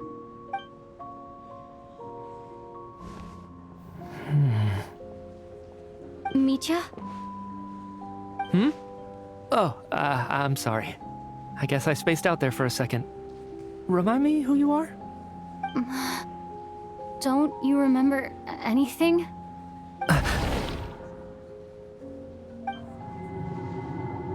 Yeah, I remember now, comrade. Looks like we guessed right. Just like me when Odette found me at the Armory Palace. For some reason, everyone killed by the Ruler of Death eventually came back to life. Just with one catch. They forgot what happened while they were dead. Odette and the others have already forgotten everything. Why were you able to remember this time? Could this be the reason? You said this is the Ruler of Death's symbol, right? I don't see anything there. You don't? Huh. Okay, I guess that makes sense. I carved this into my hand in the afterlife, so it's not visible in the physical world. Does that mean I carved this symbol into my soul? What an unsettling thought. Still, at least I get to remember what happened. I suppose it's a blessing in disguise. What about you, though? The Ruler of Death mentioned that you're a descender? Is that why you can remember? A full explanation would get complicated very quickly, but that's essentially it. Well then, now that it's all over, let's figure out what we've learned. The first thing I notice is that everything here is precisely as we left it, right before our deaths. This confirms that time passes differently in the afterlife than in the real world. They say that right before death, time slows down and your whole life flashes before your eyes. That must be how you know you have one foot in the afterlife by that point. Anyway, clearly the few days we spent in the afterlife probably only amounted to a few short minutes in the real world. This also aligns with previous reports of widespread temporary memory loss among the Armory Palace personnel. Now it seems likely that those were all brief deaths caused by the Grim Reaper's so-called curse of death. To those unaware of the truth, dying and coming back to life must feel similar to a short bout of catatonia.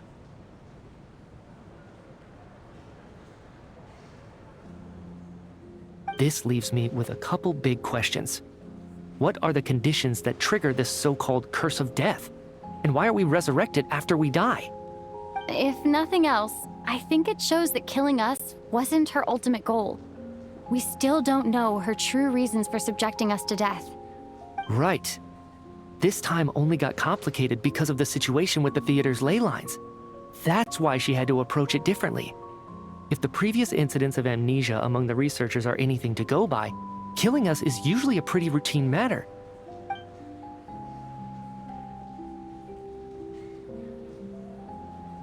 Come to think of it, wasn't I about to note something down before I died?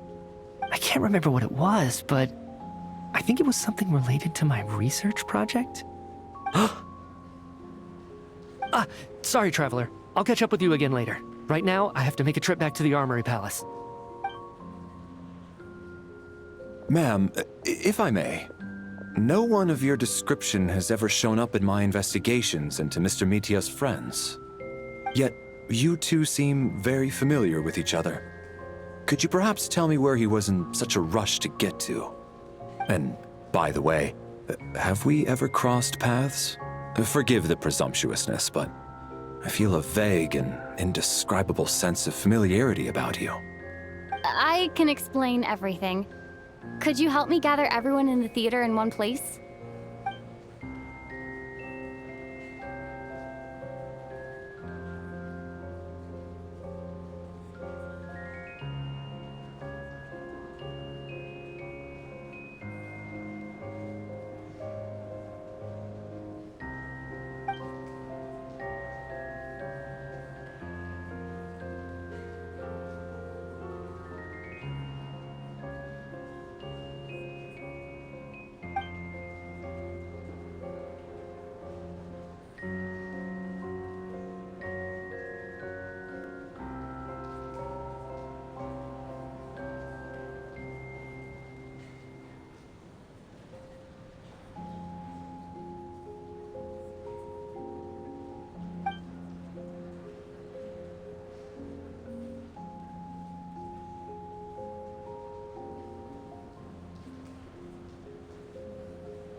So, Chuganov really is going to shut down the factory. I guess this theater incident actually did us some good after all. So, you said I promised to take you to the Armory Palace while we were in the afterlife, yes? I believe you. I think I even have a vague memory of it. Agreed. Let's check in on her first. The whole reason for our trip to the Armory Palace anyway is to figure out what's going on with her health.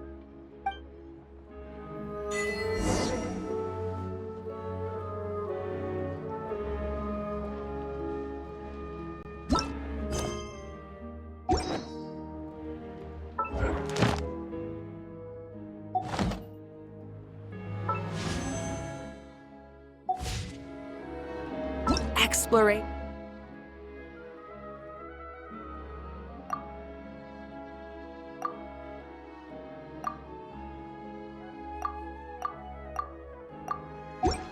And trials.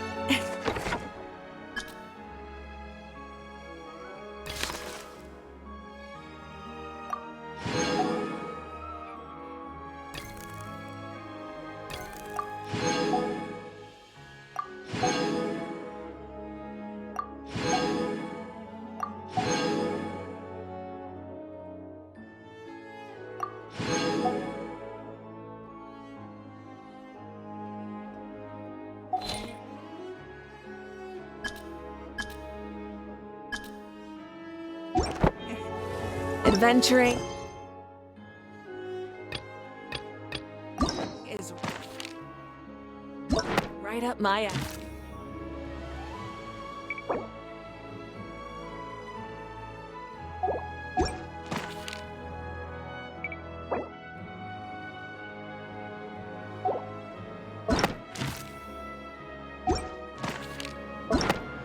alley.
Please show your ticket.